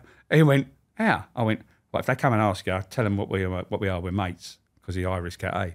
Right. And he came and I went, you've got to move me. He went, why? I went, my mate's a double murderer. Oh, so there is actually there is a law. If he'd like been an handbag snatcher or something like that, it's different. But he was a high profile inmate. So if they're high profile, then you have to compromise. I could be compromised. Right. So it's not in their interest to keep me there. It's either in their interest to move him or move me. One of us has got to go. Right. And it's easier to just move me rather than get a fucking escort together and right. 10 officers to move a Cat A. Right. So they just went, oh, all right, go to another wing. So I got what I wanted. And obviously you hear horror stories about prison, right? Yep. But actually to dispel the myths or to confirm the myths, what is it actually like in jail? Because some people have said the higher up and the more secure it is, the more civilized it is.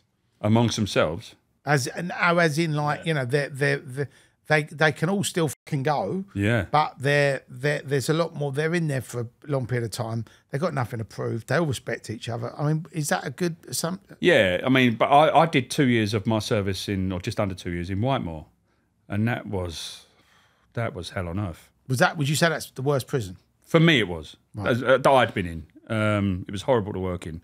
There wasn't an element of control there that we had at Belmarsh. Belmarsh was way more screwed down. Was there rats in Whitemore? No, it was a new prison. Right. There might have been rats in the cells, but they're right. grassing each other up, but not real rats. But Whitemore was half sex offenders, half big time. You know, you didn't go to Whitemore for little crimes. It was a dispersal. Did you used to mix them up just for a laugh? Sometimes you'd want to. The goblins you'd want to. Let me in. Yeah, sometimes you'd want to. When you get a geezer who's battered his daughter around the bedroom and he's moaning about the state of the shuttlecocks. So yeah. I mean that's that's a tough part of the job. I mean, because I was going to say, because you're in there. I've got kids as a family man with kids, and you got to deal with these fucking like. Yeah, and that's where good management comes in, because you and I did. I'd approach me line manager, and I was only just become a PE instructor. And whereas on the wing, it's a different relationship between the cons and the officers. Once you're a PEI, right, it becomes a lot closer. The relationship becomes a lot closer, because you will actually have them coming up to you going, yeah, but you're not a real screw gov, are you? You're PEI. I mean, he's like, of course I'm a fucking real screw. It's just I'm wearing a tracksuit and I know how to take X amount of fucking sports things. And so they have this mindset. Your first name, you're a good laugh, you join in sometimes and play football with them, things like that. So the relationship's a lot closer. And so for that, and that comes with the sex offenders. So they'll feel like, what's the fucking state of these shuttlecocks? And he's in for fucking children or whatever. But you get and I had a problem with that. But you get told, literally, so you know what they're in for, what they've done. Right, so that's an officer thing. That's a personal thing. Some officers, right, I know them, some officers will go straight up to security, to Watson office, and they'll go straight through their files. I didn't. I never, unless I was told to do it, like when we had a new IRA or something, that's different. But I didn't. If you got banged up and you're doing, I don't know, 7 years for fucking GBH or 5 years for GBH, I don't really care about, I don't want to colour my judgment on you. It would drive me mad. And it would always be, if I saw something I didn't want to see, it would drive me mad. So I used to just, he's in what he's in for. I don't care. I don't really care what you're in for. You know, you're under my care and that's it. I just do my job.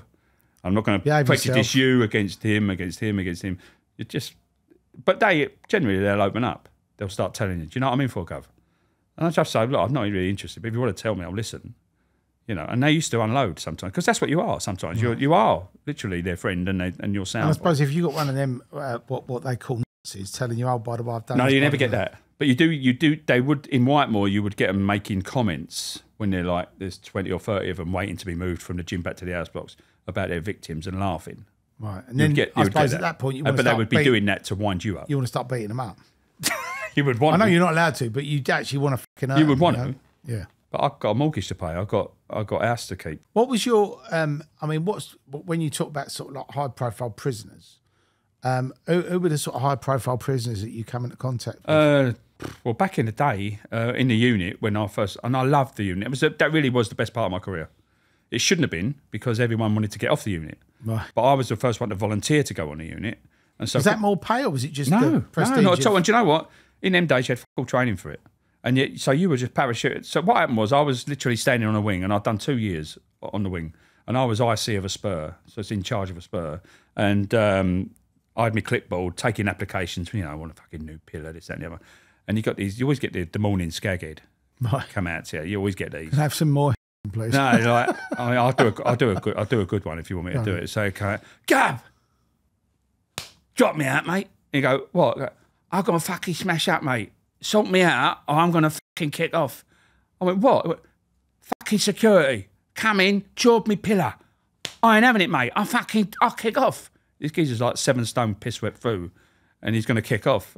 And I literally just went, do us a favour, will you, mate? He went, what? I went, fuck off. And he went, what? I went, you heard me, just fuck off. Like that. And he went, you can't say that. I went, I said, I gave the clipboard to him anyway. And I went, I've had enough of this bollocks. I said, I'm going. And I just left the wing. He went, where are you going? I went, I'm going to speak to the governor. And I went out to see my governor, Paul Carroll. And I said to him, he went, what's up, George? I went, I went off. He went, what do you mean went off? I said, look, I've done 2 years. I said, I've done my time on here. I said, I went off. He went, well, where do you want to go? I went, put me on a unit. Now, I knew they needed people because no one wanted to go there. So I went, put me in the unit. He went, you want to go to the unit? I went, yeah. He went, you sure? I went, mate, I said, put me on the unit. I'll go straight away. He went, I can get you started on Monday if you want. Next Monday. I went, cracking, sling me there. And I went there with that thing of, I want to be there. And it was fucking mental. It was mad place. It was just crazy. You had one day, you had some of the IRA who would talk to you, some who would call you a fucking Brit bastard, and they'd be in your face all the time, and war of attrition, and they had an intelligence unit that was fucking second only to MI5. They could find out stuff about officers, about your family. Wow. Yeah, and when you were working in a unit, sometimes you get the intelligence check under your cars in the morning. Things like, so he's serious, right? Fuck me, mate. And then you would get told, watch when you're coming to work, people following you, because that's the IRA. That's how they were. And with the IRA, is that because they were trying to get them out, or just to be able to get to you so they could? No. So what the IRA were good at, they were already trained. They would have some sort of training for when they get caught. That's how fucking switched on they were. So they would do this thing where there would be the nice IRA. There'd be 1 or 2, maybe 3. But they're the ones that say top of the morning. Yeah, I David. No, they're all fucking alcohol. But we had some English IRA, believe it or not. Oh, really? Oh, yeah. Oh, wow. 2 of the Harrods bombers were both English. One was an army sergeant, And the other one, Hayes, we had him in there. What made them go over to the other side? So this is now opening up to you and to the public, hopefully, the type of mentality we were dealing with. So they were sleepers, right? So they could be recruited as kids, might have an Irish background like me. Right. So say like me, I come from a Republican Irish background, right? My mum's from Cork, who are the most Republican people you can get. And so you're brought up around that. Now the IRA you might be involved with people back home in Ireland, and they might say, look, we'll fund him. He's an intelligent lad. We'll get him through university. He's working for us though. And we might never call him, but we probably will. And it might be 10 years, it might be 15 years, but he's going to get the call sometime. So like Taylor was a fucking army sergeant. Wow. 13 years in the army. And so now you're British police, or you're never suspecting them people. No. Because they're in the system, they're British, they're English. No criminal record. No criminal record, straight goers, pay all their bills, they don't flag anything. And then all of a sudden they get the call, 1, 2, you two, they don't know each other. You're meeting at such and such a place, and you'll be giving instructions then what your job is. So they know nothing about each other. Wow. It's so fucking clever. I suppose in a way, then if they get caught, they can't. Exactly. Right. They can't corroborate with it. And then so when I was in the dock with Hayes, and he was laughing in the Old Bailey, watching himself on screen, putting the bomb in the bin at Harrods. So was the police officer die then? No, I think the police officer was Canary Wharf. What was the one at Harrods? Did somebody die there? Yeah, that was the second time they bombed it. They did it twice. They did it in the 80s, and they did it, I think it was about 92. Yeah. That was the bin. That's why there's no bins outside Harrods. Right. So they did that. And so what you'd have is you'd have the nice, it's a wrong word to say, but the more affable IRA. They go, how are you going, Governor? Good day. Did you see the match the other night? That was a fucking good game that was. And all United supporters and whatever. So you get on with them. Because your day is, you've got to get on with them. You can't go in and, some do, some screws do, but it weren't my way. Yeah. I don't want to be best friends with them, but I'll chat about things and whatever. Sometimes you chat about politics. It was fucking interesting. But then if you get a screw who don't want to get on, who says fucking no to everything they ask for, what they'll generally do is they'll have this thing. It was like a pincer move. It was fucking clever. So they go, you get the aggressive IRA, right, like Mackin, and he'd come out and go, I fucking noticed. It's always you. It's always you bastard. What do you got? An anti-Irish thing? You don't like the Provos. You got a problem. And then another one would join. Yeah, I've noticed that. You always you don't like us, do you? You got a fucking problem. And then there'd be 3 of them. And he's getting it. All right, lads, calm down, right? And now all of a sudden, matey boy, one of the nice IRA would come. Hey, come on, lads. Leave him alone now. He's all right there. He's a good man. Don't worry about them. You fuck off. Now he's your mate, isn't he? Right. Now he's conditioned you. He's your get out. He's your pressure reliever. So now when he wants something, when the IRA wants something, they go for him. Any chance? There's any chance of a bit of extra canteen there, so Right. And that's what they do. So it's all orchestrated. Right. But we knew it. Right. Because we watched films given to us by training people. Wow. So we fucking knew what they were up to. Wow. So the IRA, that's how they work. And then what other firms are in there? Because there's a big Muslim contingency. There wasn't then. There was at the end of my career, which was good because I got the chance to see Al-Qaeda and the IRA. So I'd seen both and how the differences were. So what's interesting to me is, and again, this is hearsay, right? So it could be bullshit, right? But someone said to me that that lots of the Muslim gangs that are in jail, lots of people that go in jail that aren't criminals. Yeah. But when I say criminals, I'm talking about serious criminals. Yeah. Right. But they've just gone in for GBH or OBH or whatever.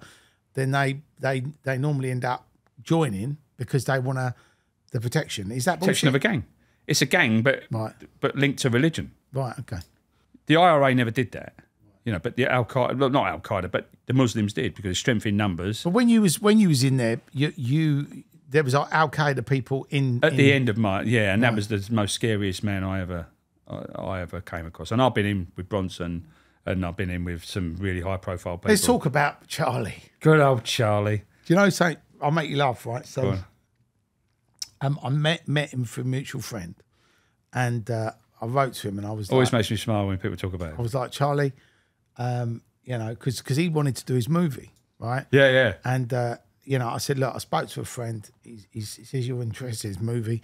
And I was loosely involved in the movie. I'm gutted I never got asked to be a screw. Well, Tom Hardy was in it. And, He'd done a great job. And I had a small part of one of the orderlies that was, you know, Was ya? looking after him, injecting him or whatever. Oh, good cushion him. Yeah, the only thing is, though, I only had one line of dialogue and they cut it out.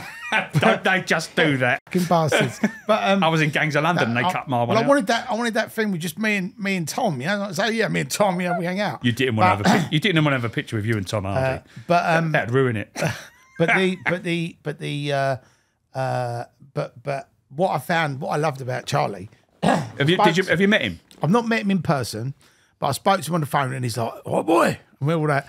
And then he sent me all this mad art. That He still sends me messages. It's amazing. And did you know what? A lot of that art, thousands he raises for children's charities. It's amazing. Amazing. I mean, what was your... Because there's obviously Charles Bronson, the myth, Charles Bronson, the legend, then there's the real guy. So and your the public persona is his nutcase that's never going to come out of jail. But like you said, you know, he does a lot of charity stuff. He does. Charlie, the thing about Charlie, he was born about 700 years too late. Right. You know, if he would have been with fucking Haggard the fucking first or whatever, or Eric the fucking Viking, he'd have been one of the most famous warriors because that's what he is. He's a fucking warrior. Right. And it's just in his brain. It's in his genetic makeup. Is that his actual name, Charles Bronson? No, Mickey Peterson. Okay. This is real the name. reason I'm asking is because... And now it's Charles Salvador. Right. But because I grew up on Death Wish, when I saw that, I thought, fucking, I love that. I love the fact but I didn't know if he'd nicked the guy's name. No, I think it was the geezer who was promoting him at the Bare Knuckles, and he gave him a tough name. Right. And he liked it, Charlie. Charlie Bronson. It sounds great, doesn't it? The warrior. Yeah, I mean, like, when I got the job to be with him, I thought there was another thing. I thought I was up for a bollocking because I got a phone call about 9:30 at night, and it was John Podmore, best governor I've ever worked for. Walk over broken glass for that man. And he phoned me up and he just went, hello, George, it's John Podmore, Governor number 1. 9:30 at night. I went, fuck, what have I done? I said, oh, what, am I in trouble? And he went, no, you're not in trouble. He says, I'm phoning around certain officers. We've got a high-profile inmate coming in and I'm going to try something radical. He said, I've never been tried before in any of the prisons. He said, he's a 6-man unlock with an SO, so 7. You couldn't unlock him unless you had 7 men present around it because it would take a minimum of 7 to hold him. Is he a big guy? No, well, I was bigger at the time, taller and whatever. I mean, I've got a photo on my phone. You know, I can send it to you afterwards. But he's like one of the old, you know, the blokes who used to bend the bars in. So he's like a circus. Yeah, British strongman. Big, yeah, like bald chest, big moustache. Yeah. You know, and we used to see secret films that they had when he took hostages because they put them cameras up the drain pipes or whatever. And I've seen him throw a 5-foot fridge up the stairs. Okay. And I've seen him go through, and listen, a body belt, you would need specialist tools to cut through a body belt. He's ripped one to bits because the body belt is thick leather and it's got steel band running through it. Right. He's ripped them apart. And that's what he was tied up He was tied, so they go like that against your waist. Right. And he's got out of them. Wow. Right. So it's 10 men. In one of the prisons, I won't say where, but in one of the prisons, they kept half his moustache in the drawer. So they ripped it off his face. Wow. Those bastards. I'm never into that shit, but they I know, you know, I don't know the screws, but I know the prison. But they sellotaped, and they kept it in a drawer as like a war medal, like, you know. Like a serial killer taking someone's shoes. Yeah, they took his moustache off, but he loved it, Charlie. He would love to fucking tear. But he didn't love that bit. Charlie will love that. Oh, really? Yeah, he was just made of different stuff. And so John Podmore said to me, look, I'm getting a team together. We're going to try something different. We're getting a high-profile inmate. And I went, it's Charlie Bronson, isn't it? And he went, yeah, it is. He said, I can tell you now. He said, he's coming. He's going to get ghosted. He said, we're having specialist-type officers who we know Charlie will respond to. And they were all sportsmen, cockneys, northerners, but fucking working class, down to earth, have a fucking piss take, have a good laugh with him. Don't be too fucking, you know, too much of a screw. Right. You know, you've got your job to do. He knows you've got your job to do. Just be a man. Does he have visitors? Do people allowed to visit? Yeah, he's allowed all that. Yeah. But we were 6 and 6, so we had 2 shifts. And John Podmore said to us, you don't wear prison service clothes. You come in sports kit. You don't answer to anyone else in the prison but me. He says, your job, George? He said, because I'm waiting to become a PEI, wear him out. I was fit as fuck then. I was doing fucking 10-mile runs or whatever. And I just went, I'll fucking wear him out. All right. And I loved it. I used to do circuits with him and design them every morning, different types of circuits. And so you was Charles Bronson's personal trainer. I was, as it goes. Yeah, I suppose in the days before there was such a thing called a personal trainer. But he would say, what are we doing today, George? And I'd dream up these fucking mad exercises. And you had to do crazy things in between the reps and things like that and shouting, come on, you fucking mug. Like that. And he loved it. You know, he fucking loved it. And the more, and he, proper men. Did you do any of your German voices or anything like that? Not with Charlie. If I started doing that with Charlie, I'd be back round the bars. No, but there is one, I'll tell you, one day it was face to face with me in a lock. We'd taken him out to play non-stop cricket. And the goblin in my head was talking again, and Charlie's here. And my mate's behind him, and there's 6 of us in the lock, and Charlie's here. And we're taking him out to play non-stop cricket in this really tiny yard with fucking helicopter mesh and everything. So I'm standing there, we're waiting to be let through, and I threw the bat down. And he went, what are you doing, George? I went, fucking stupid fucking playing this game. And he went, don't you want to play? I went, I want to play, Charlie. I said, but there's no point playing. Has someone upset you, George? He said, has someone upset you? If they've upset you, I'll fucking kill. I went, no one's upset me, Charlie. I said, when we go out there, I'm the dog's bollocks at cricket. I'm going to wipe the fucking floor with you. Like this. And my mate's behind him, Sean, and he's going, like this. And Charlie's just stopped for about 5 seconds. Instead of it. Now, my arse is playing fucking the 1812 overture, right? So he's looked at me and he's gone, and once he starts hopping from side to side, he's gone, hoo, hoo, hoo. You know what you've done now, don't you? I went, what have I done, Charlie? He went, you've made us all really fucking hate you. He says, and I fucking love that. He said, come on, let's play. So, of course, when I got out there and I was smashing the ball around, I'm fucking moonwalking. I'm taking a piss out of him. And he loved it. He likes real, you know? Right. As long as you're real with him. And it was the only place that he'd spent a period of time in. He never kicked off once. Do you think people say, that money you spent, it costs more when he fucking smashes up. Do you think it was because the other people were trying to like meet him head on and like try and discipline him, and that was the wrong way to handle him? He needed to be. He was a different type of prisoner. Let's face it. All right, we can all say, well, he's just a fucking con. No, this geezer has done £10 million worth of damage on Broadmoor's roof. Wow. When he goes. Oh, so he was put in Broadmoor. He was in Broadmoor. I think twice he was in Broadmoor. Wow, I remember. They liquid coshed him, and he told me once. I said to him, that's what I used to do, sit and ask him mad things. What's the maddest thing you've done? Who's the toughest officers you've ever met? Things like that. And he said, oh, well, once I tied a PP9 battery, which is a big square block. I tied a PP9 battery to me for 3 months. I walked around with it like that. I said, really, Charlie? He went, yeah, I want to make me bigger. I said, did it? He went, no, it pulled it out of his socket. They had to sew it back in. You sit there as a school and you're thinking, I've got a really mad job. I've got mates who are like working in IT or fucking whatever and working office jobs. I'm dealing with this most famous prisoner in the system. Talking about PP9 hearing these fucking stories, you know, and he used to sometimes just howl like a wolf, and we'd all join in with him. All the officers just sitting there go, oh, this is great, isn't it, lads? But yeah, and he's a Do you think he's mad, or do you think he's just got a good sense of humour? I think he's an extreme character. Right. I think he's an extreme. You get extreme weather, you get extreme everything. There's lefts and rights, black and whites, whatever. He's just an extreme character. He's easily bored.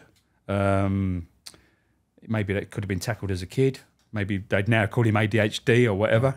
But I just think if he is ADHD or whatever, he's the extreme of it. Right. And he's a human being who's not like the rest of us. Wow. He's not made of the same stuff. He can take 1,000 times more than the average person. Is it 40 years? 40, I think it's about 43, isn't it? Something 43 like that. Years. And I mean, do you think he'll ever get out? If I'm honest, and I would say this to Charlie, and he does lovely send me messages and whatever. And there's nothing iffy about the things he sends me. He just keeps telling me I need to write a book. But I think it'd be a good book. It would be different.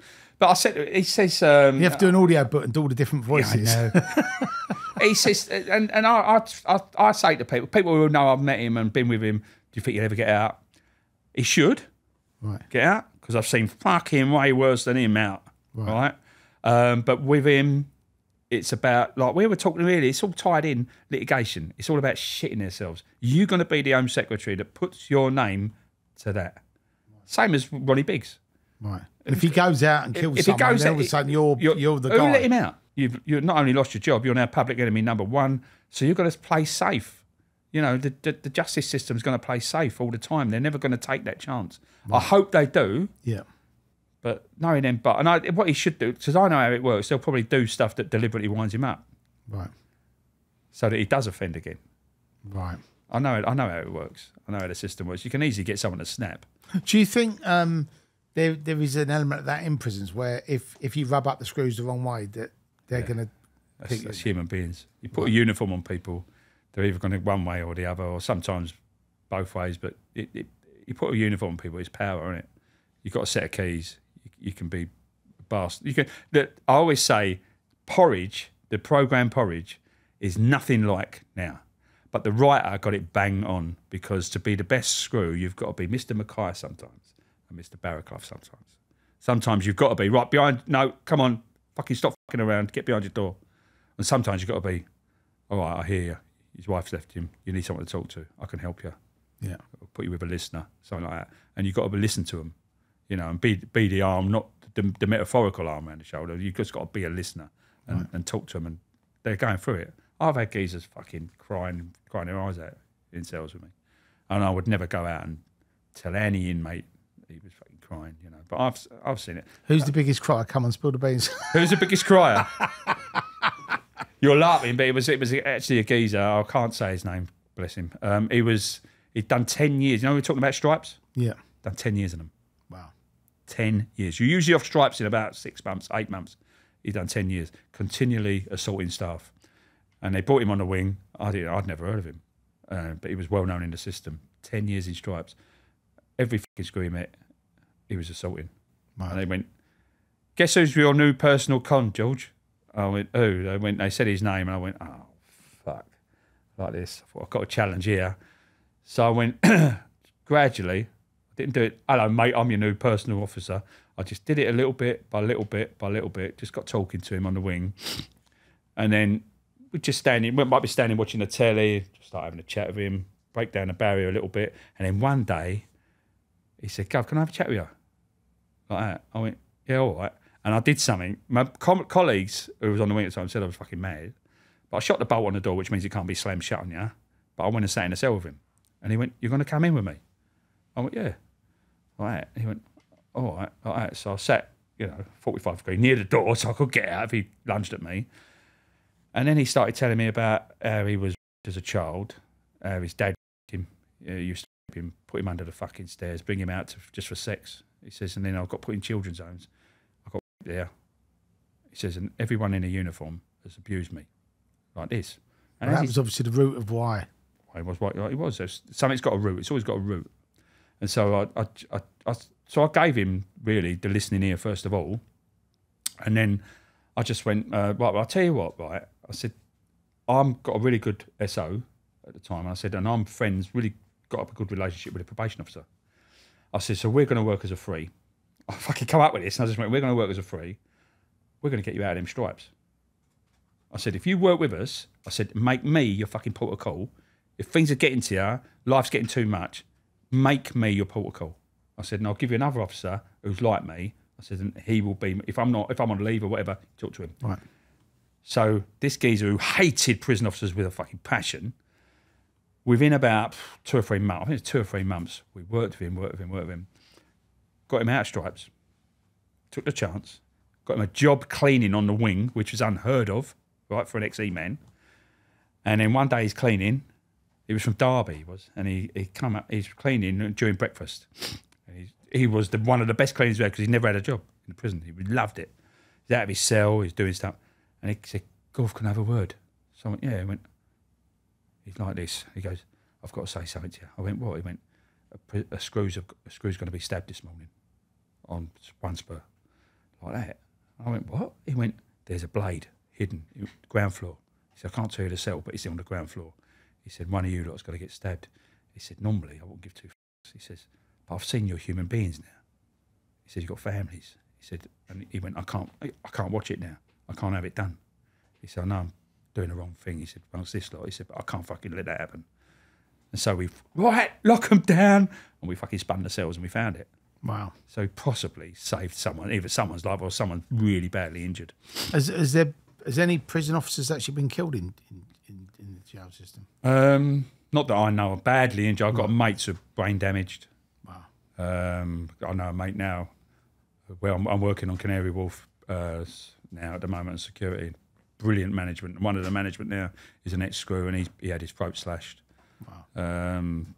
I mean, I've seen terrible injuries. Luckily for me, most I got was punched, kicked, things. You're expecting that, you know. I got punched and kicked a few times, but and spat at, things like that. And the people that have had the throats cut or the extreme violence, is it because they were just unlucky, or was it? Do you know what? The one who got the throat cut, I was talking to him the other day, and Josh is his name, and he's on the Canary Wharf, and he said he didn't even know it had happened. Wow. He said an inmate said, Gov, and it's always that way. It's usually an inmate who'll help you. Right. They usually will help you, because if you're a good officer and you're all right with them, they're just geezers, a lot of them. And they just, I can't see that happening, Gov. You're going home to your wife and kids. You know, and that's why a lot of them will come up to you and say, Gov, them two at the end, they're going to have one of you lot. Because you know what? It's a bit like out here, isn't it? It's just a microscope, really. It's under a microscope prison. Most cons go in, geezers, 35, 40, their first crime, whatever. They just want to do it. They just want to do their bird. They don't want to kick. They want to live in scum. You know what I mean? They're not on a film set. They don't want to have it. They just want to get through quietly, and they just don't want to see security. And not only that, but inmates that are up to something, that are doing a bit of dealing or whatever, they don't want us topping cells over and turning them over and spinning them. So they want us off the wing. They don't want geezers kicking off. So it's an headache to them a lot of the time. You know, when these Herberts come on and they want to have it large with you, they actually bubble them up. They say, like, look, get them off the wing, go do an headache. And with the violence in prisons, I mean, would you say it's over-egged? But, no, definitely not. And it's got a lot worse. Since they changed the drug testing system, it got worse. So since they brought in mandatory drug testing, the violence went through the roof. Do you think that people? And most people would think, how can that be? I suppose it's because they're taking stuff; it keeps them calm. Is it? So when I was in, it was either brown, like, or weed, like a bit of Moroccan or whatever, and they would have that. And then you do nights or whatever, and you go past the cells, and you fucking hell, but you ain't got keys, so you can't go in. You know they're at it, and like me, I was thinking, well, if I was in, you can't have a drink unless it's Christmas and they're making hooch, but you'd probably have a bit of a puff, you know, if you was in there. They're human beings. I'm not condoning it. I'm just saying it is what it is. It's real life. Right. But then once they did mandatory drug testing, which was you could turn up at a geezer's cell, the MDT would turn up, mandatory drug testing team would turn up and say, right, you, piss test. And off they go to the MDT, and that weed stays in your system for about 9 months or a year or something. It's in your hair follicles, isn't it? So they get nicked. And what they did was they stopped taking the puff, right, started taking spice. Because that spice is there you go. Dangerous shit. So by doing mandatory drug testing, which the government have got to do, they've increased the drugs. Wow. Because they've turned from, I'll have a bit of puff just to mellow me out. Now they're going, monged out, getting battered. Wow. Or battering people to get hold of it. I mean, I've seen people on spice, and it's like, why would anybody want to do that? Bent over in half. And if someone gets drug tested in prison and they get positive, and get nicked, do they get extra time? Yeah. Oh, right, okay. So they could get another like a year on top, or 18 months or whatever. So you're not going to take that chance. You want something that's in the system and out in a week to take the chance. You know what I mean? Because a lot of people talk about people that I've spoken to have been on the show. They said obviously, you know, the big thing is they make these like homemade shanks. All the time. They do the boiling water with the sugar. Yeah. And the only thing I've ever seen that does that, or has done that on telly, was Time with Sean Bean, right, which was actually filmed in the same prison as we made Banged Up in. Right. And I remember watching that, and I've seen it done. Now they make the water just below boiling point, so you can't. The kettles will switch off just before boiling point now. Oh, right, so it can still hurt you, but not like it used to. Right, because someone's who explained to me, so it literally looks like you've got a skeleton. It turns a black man white, white dots. It just drips the skin right off. I've seen it done. A lot of screws have done like 10 years, 12 years. They probably have seen it done. And what if somebody does that to somebody, is that is it like a GBH charge or? Yeah, that's GBH. Right, okay, If it was caught on camera, if we know someone who's, could be around the cells, couldn't it? Now with their kettles, they didn't have kettles in my day. Right. But what they used to do was down the hot plate, because they'd be boiling water down the hot plate. So just go and get this shit. She'll go, and it's screaming like acid has been thrown in his face, and it's just pulling his skin off. But the majority of stuff was the shanks. That was. Yeah, listen, anything's a weapon in prison. Right. I've had people come at me with a table leg, things like that, or chicken bone, or things like that. Teeth. I've seen an ear bitten off, clean right off, and it looked like a surgeon had gotten the scalpel and took his time cutting it off. Wow. And the geezer just ripped it off, spat it out, and that was the moment I knew the job had changed me. Because my mate Dougie, he's actually the fellow who got his head panned in. He actually went, oh, he was a Geordie. He went, oh man, look, he bit his fucking ear off. And he waggled it in my face. And wrong, I've pissed myself laughing. But do you know what? I was having this conversation with someone the other day, and the thing is, if you are ever subjected to something horrific, whether it's somebody biting someone's ear off, somebody being run over, something like absolutely like, you shouldn't laugh. You do laugh. It's like it's a coping mechanism. It's a coping mechanism, and a lot of people say to me like I remember one of my mates. He died in a car crash, and he drove off really quick. And I said to my mate, I said, he's gonna fucking kill himself if he don't slow down, right? And then he went over this hill, and then the whole skyline lit up. Fucking hell. And then as we come over the thing, we saw he'd hit a fucking car head on, and the car looked like it had been put in one of them, like one of them. Oh, in the crashes. Crashes. And then his door was open. And I was like, where the fuck is this guy? Right? And then we looked, and where he didn't have his seatbelt on, he'd hit the car, and then he'd been somehow throwing out the fucking car up the road. And he always used to wear Stone Island stuff. So he had this leather Stone Island jacket that was like 1,500 quid at the time. And it had a rip down there. And we walked over, and I was like, fucking hell. I said, when he wakes up, he's going to be so fucked off about his coat. And when we start laughing, right? But we just thought he was like just unconscious, but he was fucking dead. But the fucking thing is, when you expose to something that fucking horrific, I think your body just does. It's like you shut down. I think that it reverts to its natural reset button. I think you go, kids in South London, you had to laugh. You had to have a great sense. We've got a great sense of humour. Yeah. And any East London, isn't it? But we have a great sense of humour in London. And we laugh at adversity. Right. We tend to laugh at adversity.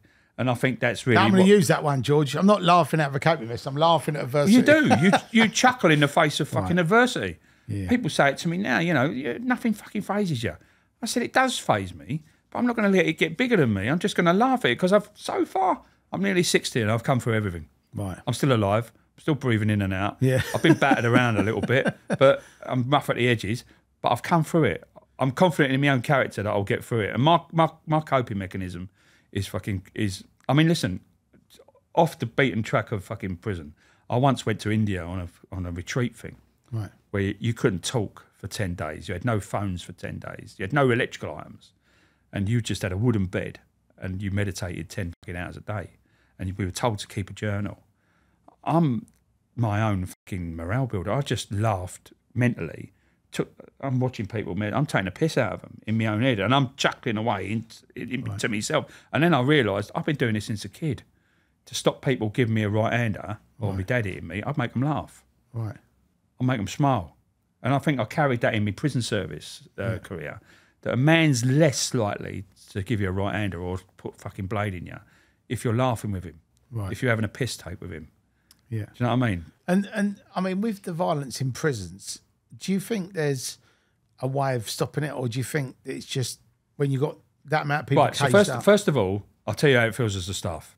As it feels as a member of staff, you lot out here don't give two fucks. You only give two fucks when it either goes wrong, right, or it's full up to the brim, right, and you can't get people put away, right?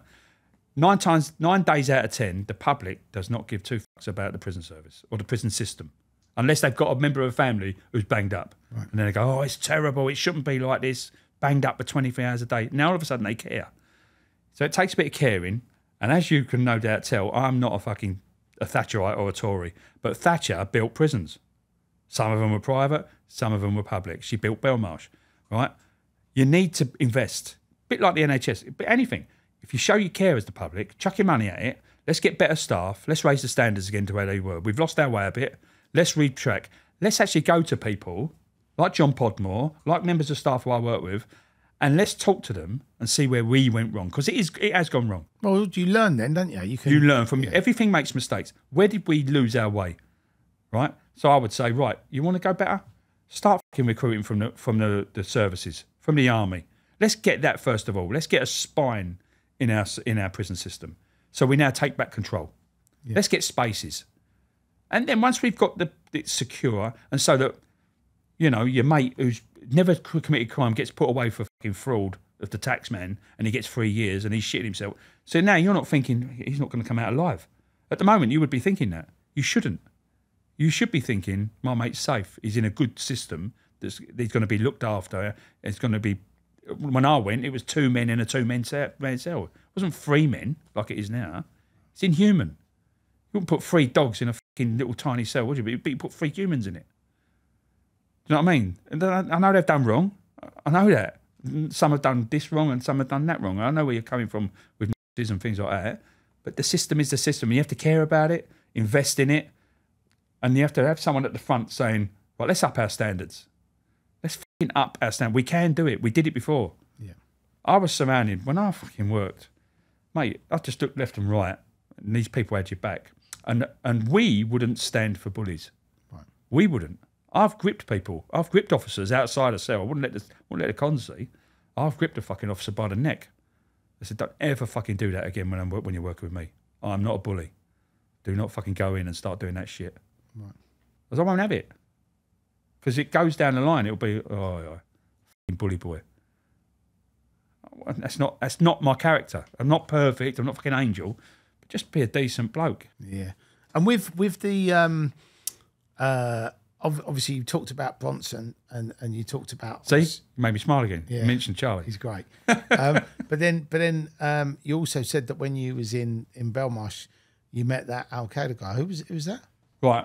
Someone did mention his name to me the other day. It was right near the end of my service, and I can't remember his name, but I will put it to you. But we got this fella in, and I'll tell you the story was we always get a handover, and then it gets told down the line from the old Bill. So the old Bill were doing right. Remember, it was after 9/11, right? And they were fucking raiding everywhere, and they raided this house. I think it was Manchester or Birmingham, and they raided this house, expecting to find one geezer, which they did, but then they found Europe's number 2 Al-Qaeda man in this house. Wow. And it was a townhouse. You know the 3 stories? So it was a tall house, and they found this geezer. He must have been about 9 stone, 5'7", nothing. You'd look at him and you think, geezer can hardly work at a car wash, this geezer. He's nothing. He was trained in the Afghanistan camps. This is what the old Bill told us. He couldn't talk a word of English. Trained in the Afghanistan camps from the age of 6. So he was now he's about 32, something like that. Hated white Westerners, hated Westerners. We're all infidels. And he was trained to kill. He was basically a fucking killing machine. And the old Bill, they said they came in, he ran down the stairs, got away from them, but he knew his friends were being nicked upstairs. He got out to the kitchen, stopped, went in the kitchen, grabbed the fucking knife out of the block, and ran back to kill all the police. Wow. They had to get the knife through his hand. And they said, the old Bill said he didn't fucking wince. This geezer was like a machine, like a Terminator. They pulled the knife through his hand, and as he's got up, he's hit a copper in the groin, and the copper apparently couldn't move his leg for 30 minutes, for over half an hour. He said he hit him, he knew exactly where to hit him in his nerve to fucking, to kill him, to put him to bed, like. And so we gets him in Belmarsh. Oh, and then the next thing they said, they took him to the police station, stripped him naked. Typical British with our paperwork. He's got a sign for your clothes because we've got them. So he's signing, and he stabbed the copper bang in the eye, blinded him in one eye. This is what we were dealing with. Right. So I think you said he was the scariest person. He was, because what would happen was every time he had a visit, a legal visit, his barristers or whatever, he then had to be taken to a closed area, but they used to ask us to come and do it, the PE instructors, because we were big fuckers. So it was like 4 of us, 5 of us, and we just to take him to a visit. Crashettes, arm protectors, fucking pads, leg protectors, the works, stab-proof gloves, the lot. And you'd have to search him, and so you'd get him on his knees facing the wall, and he'd say, hands behind your back, behind your head.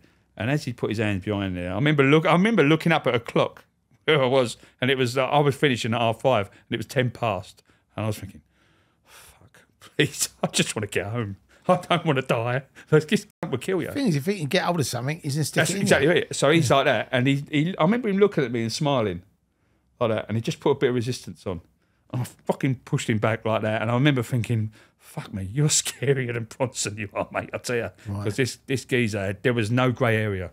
Right. It was, I want to kill people, and you're the devil, and I want to kill you. I mean, that's quite scary to think that there's people wandering about that are, I mean, basically groomed, didn't they, from a 6-year-old kid. 6-year-old kid. For 10, 15, 20 years of just being told you've got to kill people. These are the bad guys. It does switch you on. The job changes you. It don't just change you with your humour, it changes you with your personality. It changes you on the street. I still to this fucking day, my eyes are fucking everywhere. I could be talking to you now, but I'm really looking over there. Right. I'm watching everyone. He does. I'm watching. That guy, yeah, he does look a bit of a wrong un.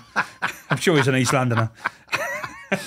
But no, so it's like one day we were at the beach when my boy was little, and I was a screw, and there's a geezer walks on, we're imbued in fucking Cornwall, and this geezer comes on the beach, old man with a puppy. That's what kids do. Right. Puppy, what happens? Surrounded by kids. And my boy's going, oh, can I go and pet the dog, Dad? I went, no, you can't. He went, well, I want to hear all going. I don't give 2 fucks. I said, he's a this geezer's a wrong un. Right. You know, and you could just spot the little behaviour tactics. I mean, it's like catalogue. It's like I was a cab driver, and you get some cab drivers have the photos of their kids. You know, I couldn't do it because I know that there's people in the back probably getting off on it. Right. Because I've seen it in prison. Catalogue photos. Remember the old catalogue? Yeah. They were currency on the swing. Wow. Catalogue underwear with kids' underwear. I mean, that's... They were currency. We used to walk in and spin their cell, and you'd find them, and they'd nicked. You used to nick them for it. I mean, that's... They're sick, yeah. But I suppose for you, like when you're around that, you spot the behaviours. You know what they're like, and when you see them, it's like I know you. They're like you don't. You know, I try to tell your family and that. They got I'm a t-shirt. They very rarely jump out of bushes or from behind a wall and jump on it. They do, like, but most are people who condition you. They're very. That's why they get released so early. You know, they're very good at. Oh, yeah, hello, Governor. How's your day today? Very good. Yeah. Oh, would you like a cup of tea, Governor? You know, and they're very good at befriending you and being gentle. You know, and that's why that fucking remember Lord Longford. He used to come in and visit. He used to visit like the Moors murderers and things like that. Right. And we once had a really high profile in Whitemore, and he said, "Get this fucker out of my cell. He's worse than me." I love that. A high profile. He was a high profile. Yeah. And he said, "Get this fucker out of my cell. He's worse than me. Right. He just wants to sit and listen to me stories." Fucking weird. Unbelievable. But what, you know, when you go to work and you hear all that, I mean, like I dealt with Robert Napper, who killed Rachel Nickel on Wimbledon Common. Yeah. And the worst murder he did was one in Plumstead. Fucking worst murder I've ever heard of. I mean, it made a 30-year copper quit. That's how bad the murder was. What was? Can you remind me of that? Because I remember reading. Do you really want me to tell you that? Yeah, but I remember reading about it. But You I can can't do remember. what you want with a film, but I'll tell you it. But he met her on Loot, the old paper for the Lonely Arts. Had a couple of dates with her, and she was a single parent. She had a 4-year-old kid, and he turned up at the flat, and he carved up the pieces, threw her entrails all over the flat while the kid's screaming. He made sure the kid was alive watching it. Because they knew about a time of death and whatever, he spent fucking hours cutting this woman up, and her entrails were fucking everywhere. Chopped her head off the fucking lot, and then he killed the child by cutting off the woman and stuffed it down the kid's throat. I mean, that's how he suffocated the kid. Wow. And it's the first time I've told that in a public setting, but we got told that, and he was the green chain. He used to go around all the green chain around London. What was the green chain? You know the green chain walk. It goes around London. Like, say, if you wanted to walk from here to fucking to. Oh, so it's like an actual proper walk. Yeah, it's a walk for like people who like these walkers and that. So it actually surrounds London, so you can go on a green chain. You can go right around London and just be like you're in the countryside. It's called the Green Chain, and so he used to use parts of it for raping. So that's when I said to him like, I mean, someone like that. I mean, you just look. You must look at them and just think. I mean, I think that you should get the finest builders together with engineers and build a 50-foot fucking toilet and flush them out to sea. Right. And then let the Royal Marines use them for target practice. I think that's a good idea. I think that would be superb. There you go. There's an idea. Any engineers out there? That's an idea for Sir Keir Starmer. Don't start. but genuinely, of course you think that, but you're a screw and you've got a job to do. And yes, I did give him a fucking right-hander, and it's one of the few I did give. Well, I did. George, I think you should get some sort of commendation, public and service what's more, award. I turned around and there was a screw standing there, and I thought, I thought I was on my own. And the screw went, there's no one here, give him another one. I hope you gave him a 1 too. I did. I made him lay to attention. What was he like? Was he He was the deadest-eyed person you'll ever meet. He had no remorse. He had no feeling of guilt. Because I said to him, what it was where he was doing a lot of the raps is where my missus come from. Right. Certain parts of Eltham. And I said, you did all them raps. I said, we think, at the time he wasn't guilty of it. I said, you did that, Rachel Nickel. And he just laughed in my face. As a PER, we were getting shut down to go and look after these fuckers in the healthcare unit. And I said to him, you did the Rachel Nickel, didn't you? And he just went, did I? Prove it. Like that. I went, all right. I said, and you did the green chain walks. He was nicked for that, all the rapes. He went, they were in the wrong place at the wrong time. Wasn't my fault. I mean, he sounds like vile. Not like he's in Broadmoor now. I mean, obviously he's killed. He's a serial killer because he's killed obviously that. And serial. But the mindset and the madness. You look at him, and that's what I'm a great believer in the eyes. And you could. It's like Charlie. He don't hide nothing. You get what's coming. You get from his eyes first of all. And with Napa, you don't know because they're dead. There's absolutely nothing behind them. It's like there's no soul. He's absolutely fucking dead. But he's now in Broadmoor. Wow. Yeah, he'll be there for the rest. He'll die in there. Right. Hopefully pretty soon as well. Probably for the best place for him. If that upsets people, well, I don't care. I don't. I'll be honest with you. I don't think anybody watching or listening to this will have the remotest bit of sympathy for him. Yeah, I mean, and you're a screw. You've got a job to do, but you're also a dad. You're a fucking husband, and that, and these fuckers are like that.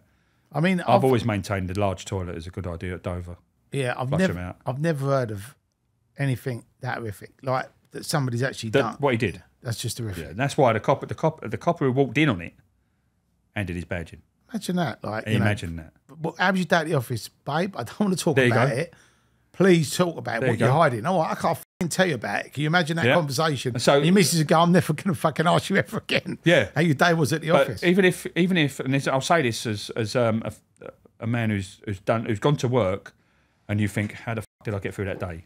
I've had loads of those days, and you can't go home and talk about it like that. So you do bottle it up, and the family do get it a little bit with bad moods and whatever, and fucking depression. And so where it really came out was, I did a documentary for Channel 5, and my daughter only knows me as Dad the cab driver, right. But my boy knew me as Dad the screw, right? And so he wanted to watch this documentary, the first one we did with me and Kevin Lane, and he's sitting there like that, and I just clocked him. I looked over, and he's like that, like this, and I went, "You all right?" And he went, "Dad, did you go through this every day?" I went, "Yeah." He went, I feel a bit emotional. He went, "I'm so sorry." He said, "I must have made it fucking I said, "Leave off." I said, "You was a kid." Right. He didn't know. He said, "How you went through this every day to put food on the table?" He said, "I didn't know." I went, "Well, that's all right, son." I said, "It's just what it is. I had to go and do what I did, because I didn't work hard at school. I had to do this." But I think a lot of people don't show the love for the prison officers, because what they do, because they are doing a service and they are putting their lives at risk, and they are doing a massive service. The problem is like anything you do in the world, really, I find, you only really see the bad ones. You'll see, like I'm doing now, I'm security on Canary Wharf. You'll see the bad one. The good ones, well, people just, oh, well, that was nice, that was really nice. But you'll always talk about the bad ones. And I've done podcasts before, and I go, all screws are cunts, or all screws are bastards. They're all wrong. But then now I could say, look, I've got ex-Cat A's who I did a lot of time with, right, who are friends. Right. Friends of mine. These people don't suffer fools. You're the only prison officer that I've ever met, George. Really? I've never met a prison officer before. Obviously, I know prison officer and I know about prisons and blah, blah, blah. Okay. But you're the first one. So I've popped my cherry today. Later. I know a nice pub in Fenchurch Street. Yeah, but as long as you put on that voice, you'll be all right. If it gets me to film premieres, I'll be a whore for anyone. And hearing some of these stories, it's like, fucking hell. I mean, genuinely, it's... Really? Hearing what that fucking guy did to that woman and her son. And you've got to go home to your family after hearing that. And you actually do think, as I said, it's very difficult for me to keep my hands off people like that. Right. So what you do is you have this thing, your prison persona. You're okay because you're a prison officer. That's your job. But I think anybody else may actually end up in jail because of that. Oh, absolutely. Absolutely. But it's your job. But it doesn't mean you don't have a struggle with it. Yeah. And that is where people say to me, did you have backup back then? Did you have like someone to talk to? You just laugh. You think, fucking hell. Backup, yeah. Yeah. I'll tell you what you have. I've literally seen officers cry and shake with the shakes, right? And and that's where years ago, I've just got to mention them. That's why at the moment I'm in a new job at Canary Wharf, and it's like going back in time. The fucking management are so good. They're so good. They look after you. I'm going to use the word valued. Okay, so you feel valued, and that's how we felt when we first became prison officers in the early 90s. You felt valued. You felt like Colin Obi, bless him, my first PO. Take a call up in the PO's office, George. I'm on an ED. There's only like 6 of us on. All right, we've got half the wing banged up, but we're on an ED. So that means an evening duty. So you're down to the bare bones of your arse, right, really? So I'm a young prison officer. I'll take a phone call. He's sitting there. You got. I don't know what to do, George. It's my wife. What's happened? He's thrown up blood. Me boy. And my boss has gone, what's happened? I went, my boy's just thrown up blood. He went, goodbye. I went, what? Goodbye. Put the phone down. I went, he's let me go, love. She went, oh, brilliant. Like, put the phone down. I went, but I'm going to leave you short of start. He went, he's 33-year man. He went, and he's a prison PO. Eye up. He went, I got keys and I know how to open them shut fucking doors. He says, your family comes first. Fuck off. That's good though, isn't it? There you go. That's gone. Apart from where I am now at Canary Wharf. Right. And so that's gone. It's disappeared, that type of management. Wow. And for you, George, personally speaking, obviously doing that job every day, having these people offloading all their shit on you, knowing about some of the crimes and hearing some of the stories. I mean, how did that affect you personally and mentally? Did it? I thought I was okay. And I'm being perfectly honest with you. You think you've got such broad shoulders, you've seen so much shit in your life, you're through it. I had behaviour disorders after I left. I was fucking mad. I'd just do mad things. I moved to France for 3 years. Things like that. I'd do crazy things. Going mad impulse buys. Things like that. It wasn't until, I didn't rate it myself, but it was that Ross Kemp Belmarsh documentary. Right. It was the first time the cameras had gone behind the scenes in Belmarsh. And I'd been out, fucking 15, 16 years at the time. And I went, oh, Belmarsh is on telly. I really want to watch it, the old place. Like, and we're all sitting down, it's fucking 9 o'clock at night, and it comes on, I think it was on ITV.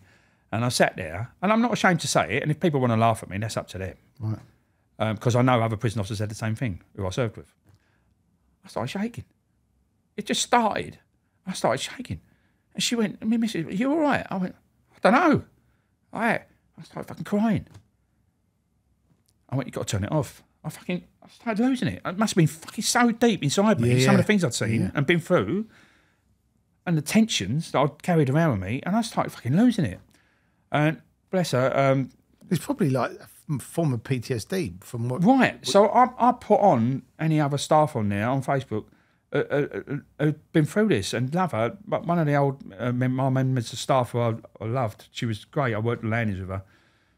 This fucking Wandsworth turnout has pissed me off because so many good female officers in prison. Lisa Smitherman, she messaged me. She became a prison governor. Wow. And she messaged me and she said, look, George, if you need to talk, we're all here. She said, and I know there's other people who were in at the same time who've gone through the same thing as you.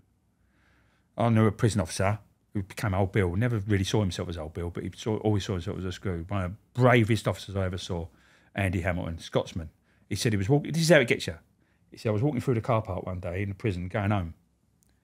He says, and I heard someone go, ah! Like, he said, and I turned around, like I was going to be attacked.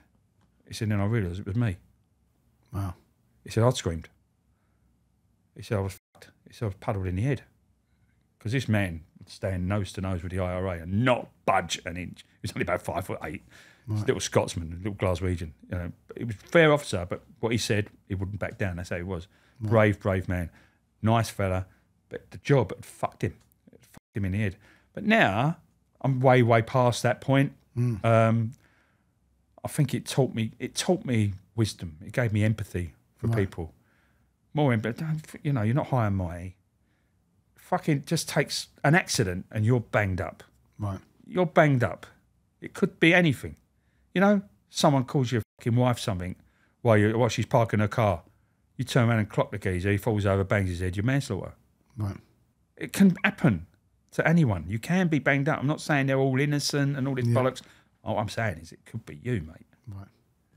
So just have a little, not sympathy, empathy. Yeah. You know. I mean, it's and because you went through that, George, did you actually go and see somebody and actually get any help, or did you just find that actually talking to people it helped you, it got you through? Yeah. So you look to the left and right of you, mentally in my mind, of the people who went through it with you. And you know what? It was, even though it was the 90s, there was no piss taking when it came to that. No. I mean, listen, there was immediately after something, because like then when that ear was waggled in my face, he waggled it then in another officer's face, and he immediately threw up. Right. He vomited everywhere, and he never lived it down. Right. That side of it, yeah, of course, there's immediate piss taking, but then afterwards, sick boy. Yeah, you know, you're all right, you're bit soft, are you? They'll take the piss out of him. Yeah. But then when you get him on his own, you're going, you all right? Yeah.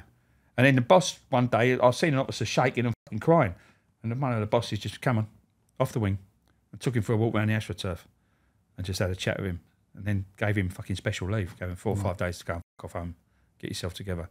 Really looked after the old management, but there was no structure in place. There was no HR saying, it was just, you know, it didn't, personnel it was called in them days. Yeah. It was just really, oh yeah, right, okay, well you're on a main shift tomorrow, so crack on. Yeah. And then obviously going back into, we talked about Bronson, we talked about the IRA, we talked about the Al-Qaeda.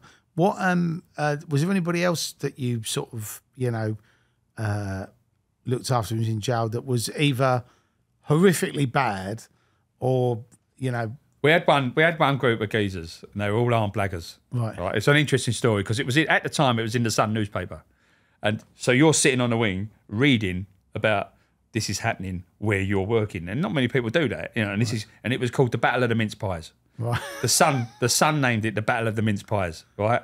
So we had these armed blaggers in, all Londoners, but bless them, they were from West London, so they were a little bit slow on the uptake. Right. So QPR fans, some of them, but they're good lads. And we have a saying in prison. I don't know if it still exists, but I had an older screw say to us once, Roger Altram, and he said to us, "You can always turn a no into a yes, but you can never turn a yes into a no." He says you can use that with inmates and your own kids. Once you say yes to something, you've got to go with it now. Right. Because if you say no, now you've got fucking trouble on your hands. Right. So what happened was, we were in the highest secure unit in Europe, and it's coming up to Christmas, and Christmas is always the worst time in prison. And so the security sent down a canteen list of items that these high-risk Cat A's could have during Christmas. They sent down the wrong list, right? So they've all ticked, all these high-risk mince pies. Right? Oh, fucking mince pies. They couldn't have them because it was something to do with the foil in the mince pie, you know, around a cake. Right. And that could be used to slice or whatever. So they were high risk. So they've all... Couldn't they just pop them out and put them on the plate? Right. So I'm on the wing. So there's 12 on the wing, right? And it's not just that gang. That gang was about 5 strong. There was other ones attached to it, right? But on the unit, if one goes or two goes, they all go. They stick together because they're close knit, all high profile. And so they've all ticked. Fucking Christmas, mince pies. Fucking come on, let them have them. You know, even if they open them and they've got to give us the foil cup, we'll take it off them. Let them have it. As an officer, you're sitting like, fucking hell, now we've got to deal with this shit because you've made a mistake. So they now have gone, you can't have cleaners in the high secure unit. They're responsible for cleaning their own area, right? Because you can't have anyone below that high risk thing. So they coming out for weeks, packet of crisps, all over the wing, right? Custard on the wing. And we're telling them, you've got to clean it up. We ain't cleaning it up. We want our mince pies. So this now goes on. Mince pie protest. Yeah, it was winged the Battle of the Mince Pies by the Sun newspaper. That's funny. And I'm fucking reading it. This Battle of the Mince Pies. So you're going on and you're seeing, I'm on two spur. Fucking hell. You know you've got to go on and you're walking like that because it's up to your shins. The rubbish all over the wing is up to it. It was a war of attrition. Right. And so eventually it just got too much. It was coming up towards your knees and you're sitting there, there's flies, fucking stink, there's food everywhere. And you're just sitting there and it's really, they know, us screws, that we're just in the middle. They know that if it was up to us, we'd just say, oh, fucking give them mince pies for fuck's sake. Yeah. I'll go and buy them. It's an easy life. I'll go and fucking buy them from the corner shop. Honestly, it's an easy life. You just think, fuck it. But it's a war of attrition now, isn't it? Right. It's them versus the system. And they'd sit there and laugh, and they knew it was going to end up happening. So eventually they've all got to be banged up, haven't they? So you bang them up, and then 6-man teams are coming down, kitted up, and they got squashed and sent to the nether regions of fucking Britain. Wow. You know, and that's the system never loses. It loses battles, but it wins the war, always. You know, but that was a really interesting time, and. If I can mention one, because sometimes people think that prison doesn't work. Right. So, whereabouts in South London are you from? Well, Brixton and Putney, Kingston, around that way, yeah. So, I don't know if you ever remember it. There was an armed robbery in Blackfen, not far from where I'm living right now, right? So, it was a Barclays Bank in Blackfen, and it was the first robbery in Britain where submachine guns were fired. Right. But they'd been bubbled up. Someone had grassed them up. And the getaway driver was, I won't mention his name because he probably has got a fantastic life now. So the getaway driver was a carpenter at the time. That was his job. And I'm talking high end, right? I'm a specialist carpenter. And he was a getaway driver. And someone had grassed him up. SO19 were waiting for him. And he got nicked. He got 10 years. And I was with him the day after he got weighed off 10 years. And I'm standing with him on the railing. And sometimes I do ask these questions. I just went, how the fuck did you end up in this? I said, you're not a criminal. And he went, do you know what it was? He says, you know, I think it was Black Friday or something like that. He said, my fucking mortgage went through the roof. He said, from 8% to 15%. He said, I was fucked. He says, and I've got a bird who was spending credit cards like it was water. He said, fucking going out of fashion. He said, I was up to here in debt, work dried up, the building game. He says, and my mates said to me, do you want to earn 50 grand in an afternoon? I'll just turn that down, right? And that's what I'm saying about criminals and crime. They're not all, they're not all lifetime criminals. Yeah. And so, but he went to me, he was on first name terms with me. This geezer used to make, I've just digressed a sub, but it's still about him. He used to go into the workshop and make a fire engine about 4 foot long made out of matchsticks. Wow. For children, for children's homes. He used to make all these, he was so high end. Wow. And he did a lot of good. And he stood me on them railings and I went, you poor fucker, 10 years. He'll get out in 7, but it's still a lump of a young man's life. He went to me, don't feel sorry for me. I went, I do. And he went, listen, this is going to be the greatest thing that's ever happened to me. I went, how's that? He went, I'm going to turn this on its head. He said, I'm going to become he said, I'm really interested in Baroque architecture. He said, I've always been interested in it. He said, I'm going to fucking study it like fuck. He said, watch and see. Later on, gets moved to Whitemore, a few years down the line, and he comes down the corridor, he's carrying books. I went, oh, fucking hell. And you do get it. They put their books down, arms around me. I'm a screw, he's a con. How you doing? He went, I'm on my second degree now. He'd already done a degree in Baroque architecture. He said, I'm on my second one. He said, come back to me cell. Can you come back? I went, yeah. Fucking letters from architect companies headhunting him for when he gets out. He went, I told you. He said, all I do is study. He said, I've got the time. He said, I've never had the time on the out. He said, this is the best thing that ever happened to me. A big positive. Yeah. And I said to him, mate, what character, what a backbone you got to do that and turn it round. He said, and I got shot of her as well. Well, you don't need a bird who likes spending money on credit cards. So, you know, you've just talked about extremes, you know, and bad things. You see good things as well. Yeah. You see there's some great acts of kindness in prison where blokes help blokes. You know? It's like they volunteer. Mickey Guilfoyle, who I talked about, he was a listener. That's like the Samaritans on the inside. Right. And they will sit and confidentially listen to people. There's a lot of kindness goes on. It's not just all fucking Shawshank Redemption. Right. Or the Green Mile. Or the Green Mile. If he says it's Tuesday, it's Tuesday, yeah. But you've obviously come out of that now, George. You now got this job over Canary Wharf. I've done 21 years as a cab driver. Right. And do you know what? I'm 60 in October. And a bit like really when I first joined the prison service, I thought they're not going to take me. Right. But they see the quality. They see qualities in people. They don't give two fucks about my age. Right. They just went, you're what we want. You know, I put in for it. It's good money. Well, I'm over Canary Wharf quite a bit. So when I'm over, I'll give you a search. Yeah, amazing. Right. I'll do whatever voice you want. That guy looks suspicious. I'm going to pat him down. But you know, I did say to him, I will say something because it does need mentioning because they're such a good employer. So there you go. So who do you want to say hello to? Who do I want to big up? God, fucking hell. Big up. I better say hello to my wife, Alison. Yeah, Alison, even though you're not watching or listening. No sugars, and have the Guinness ready. But your employers, do you want to give them a little shout out? Yeah. To John and Jason and Josh and that, you know. Amazing. And my supervisor, Lucy. You know, they're all, do you know what? And I'm not saying that to fucking kiss ass. I did say to them, because they say, how you finding it? I said, it's like fucking time. It's like a time machine. All that new type of management. Right. We're just out to stamp on heads. They're not there. So George is putting it on record on his podcast, right? How great you all are. So make sure you give him a pay rise next year, or the Podfather will send the boys round. They give Christmas bonuses.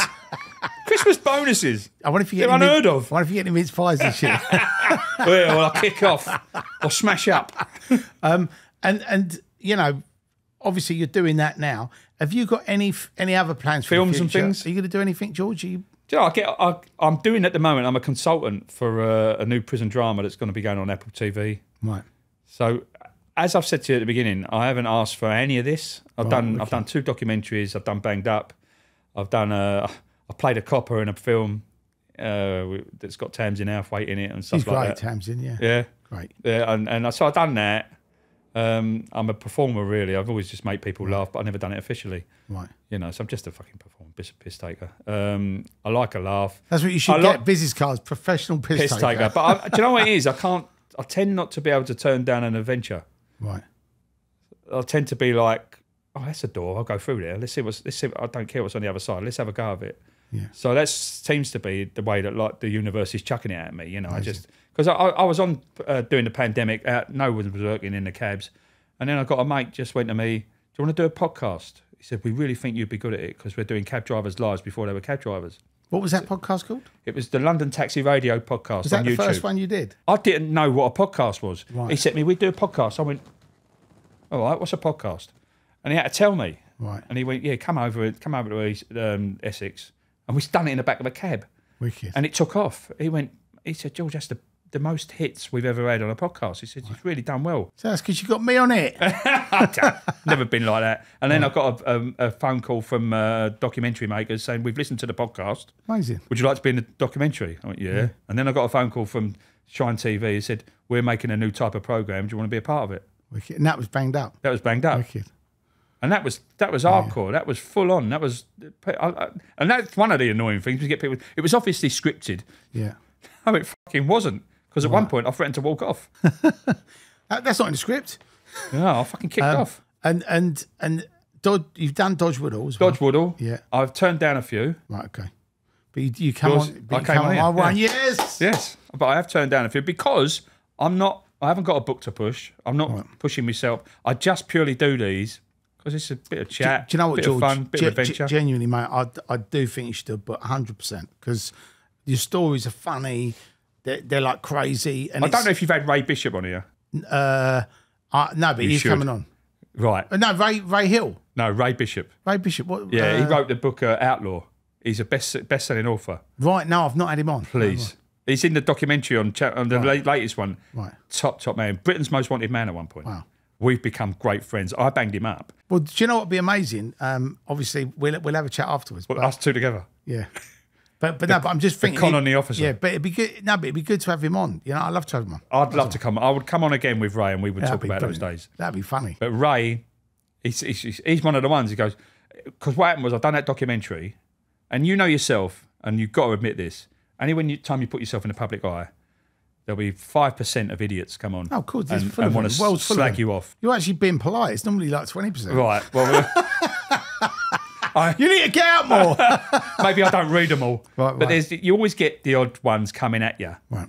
And they came on Facebook. There was a group doing things about prisons and stuff. And they started talking. These ex-cons were coming on talking about our Channel 5 documentary. And this ex-con came on who never met me. Wow. He was obviously a CUNT. He was obviously that. It's all an act. This, that, and the other. This weren't proper. No one got shanked. Yeah. So I'm looking at this on Facebook. And then about 3 hours later, I've got Kevin Lane coming on, Ray Bishop, all the ex-high-risk Cat A's. You want to fucking wind your neck in, mate. Mr. Shipton was good. He was all right. He was one of the best. And they started to... I said to me missus, I said, look at this. These Cat A's defending me. I don't need to do anything. I said, these Cat A's defending me. Jumping on. This geezer wound his neck in. Sorry, lads, I didn't know it. I didn't know it was all right. Is it all true? And they went, yes, it fucking is. Because I used to go on when they used to say, keep the Cat A's locked up. Right. I'd go on and unlock them. Right. Come on, lads, go and have some gym. Right. I want to know. Take them down with a bit of badminton and a bit of weights. Yeah. You know, and I get bollocks, but Right. they could kill me. But honestly, George, I've really enjoyed having you on. I've enjoyed coming We've on. had a real laugh, and Two men in a pub having a chat. It's not. We just need a pint. Next 2 time, pints and a Guinness. packet of crisps. Yeah. But George, thank you so much. You're welcome. Nice to meet you. Thank you so much for tuning in to the Criminal Connection podcast. George Shipton, what an amazing guest. What great stories and what an insight into what it's like to be a traffic warden, a topless entertainer, and a prison officer. As I said, please like, subscribe, tell all your friends about the Criminal Connection, and we will see you on the other side.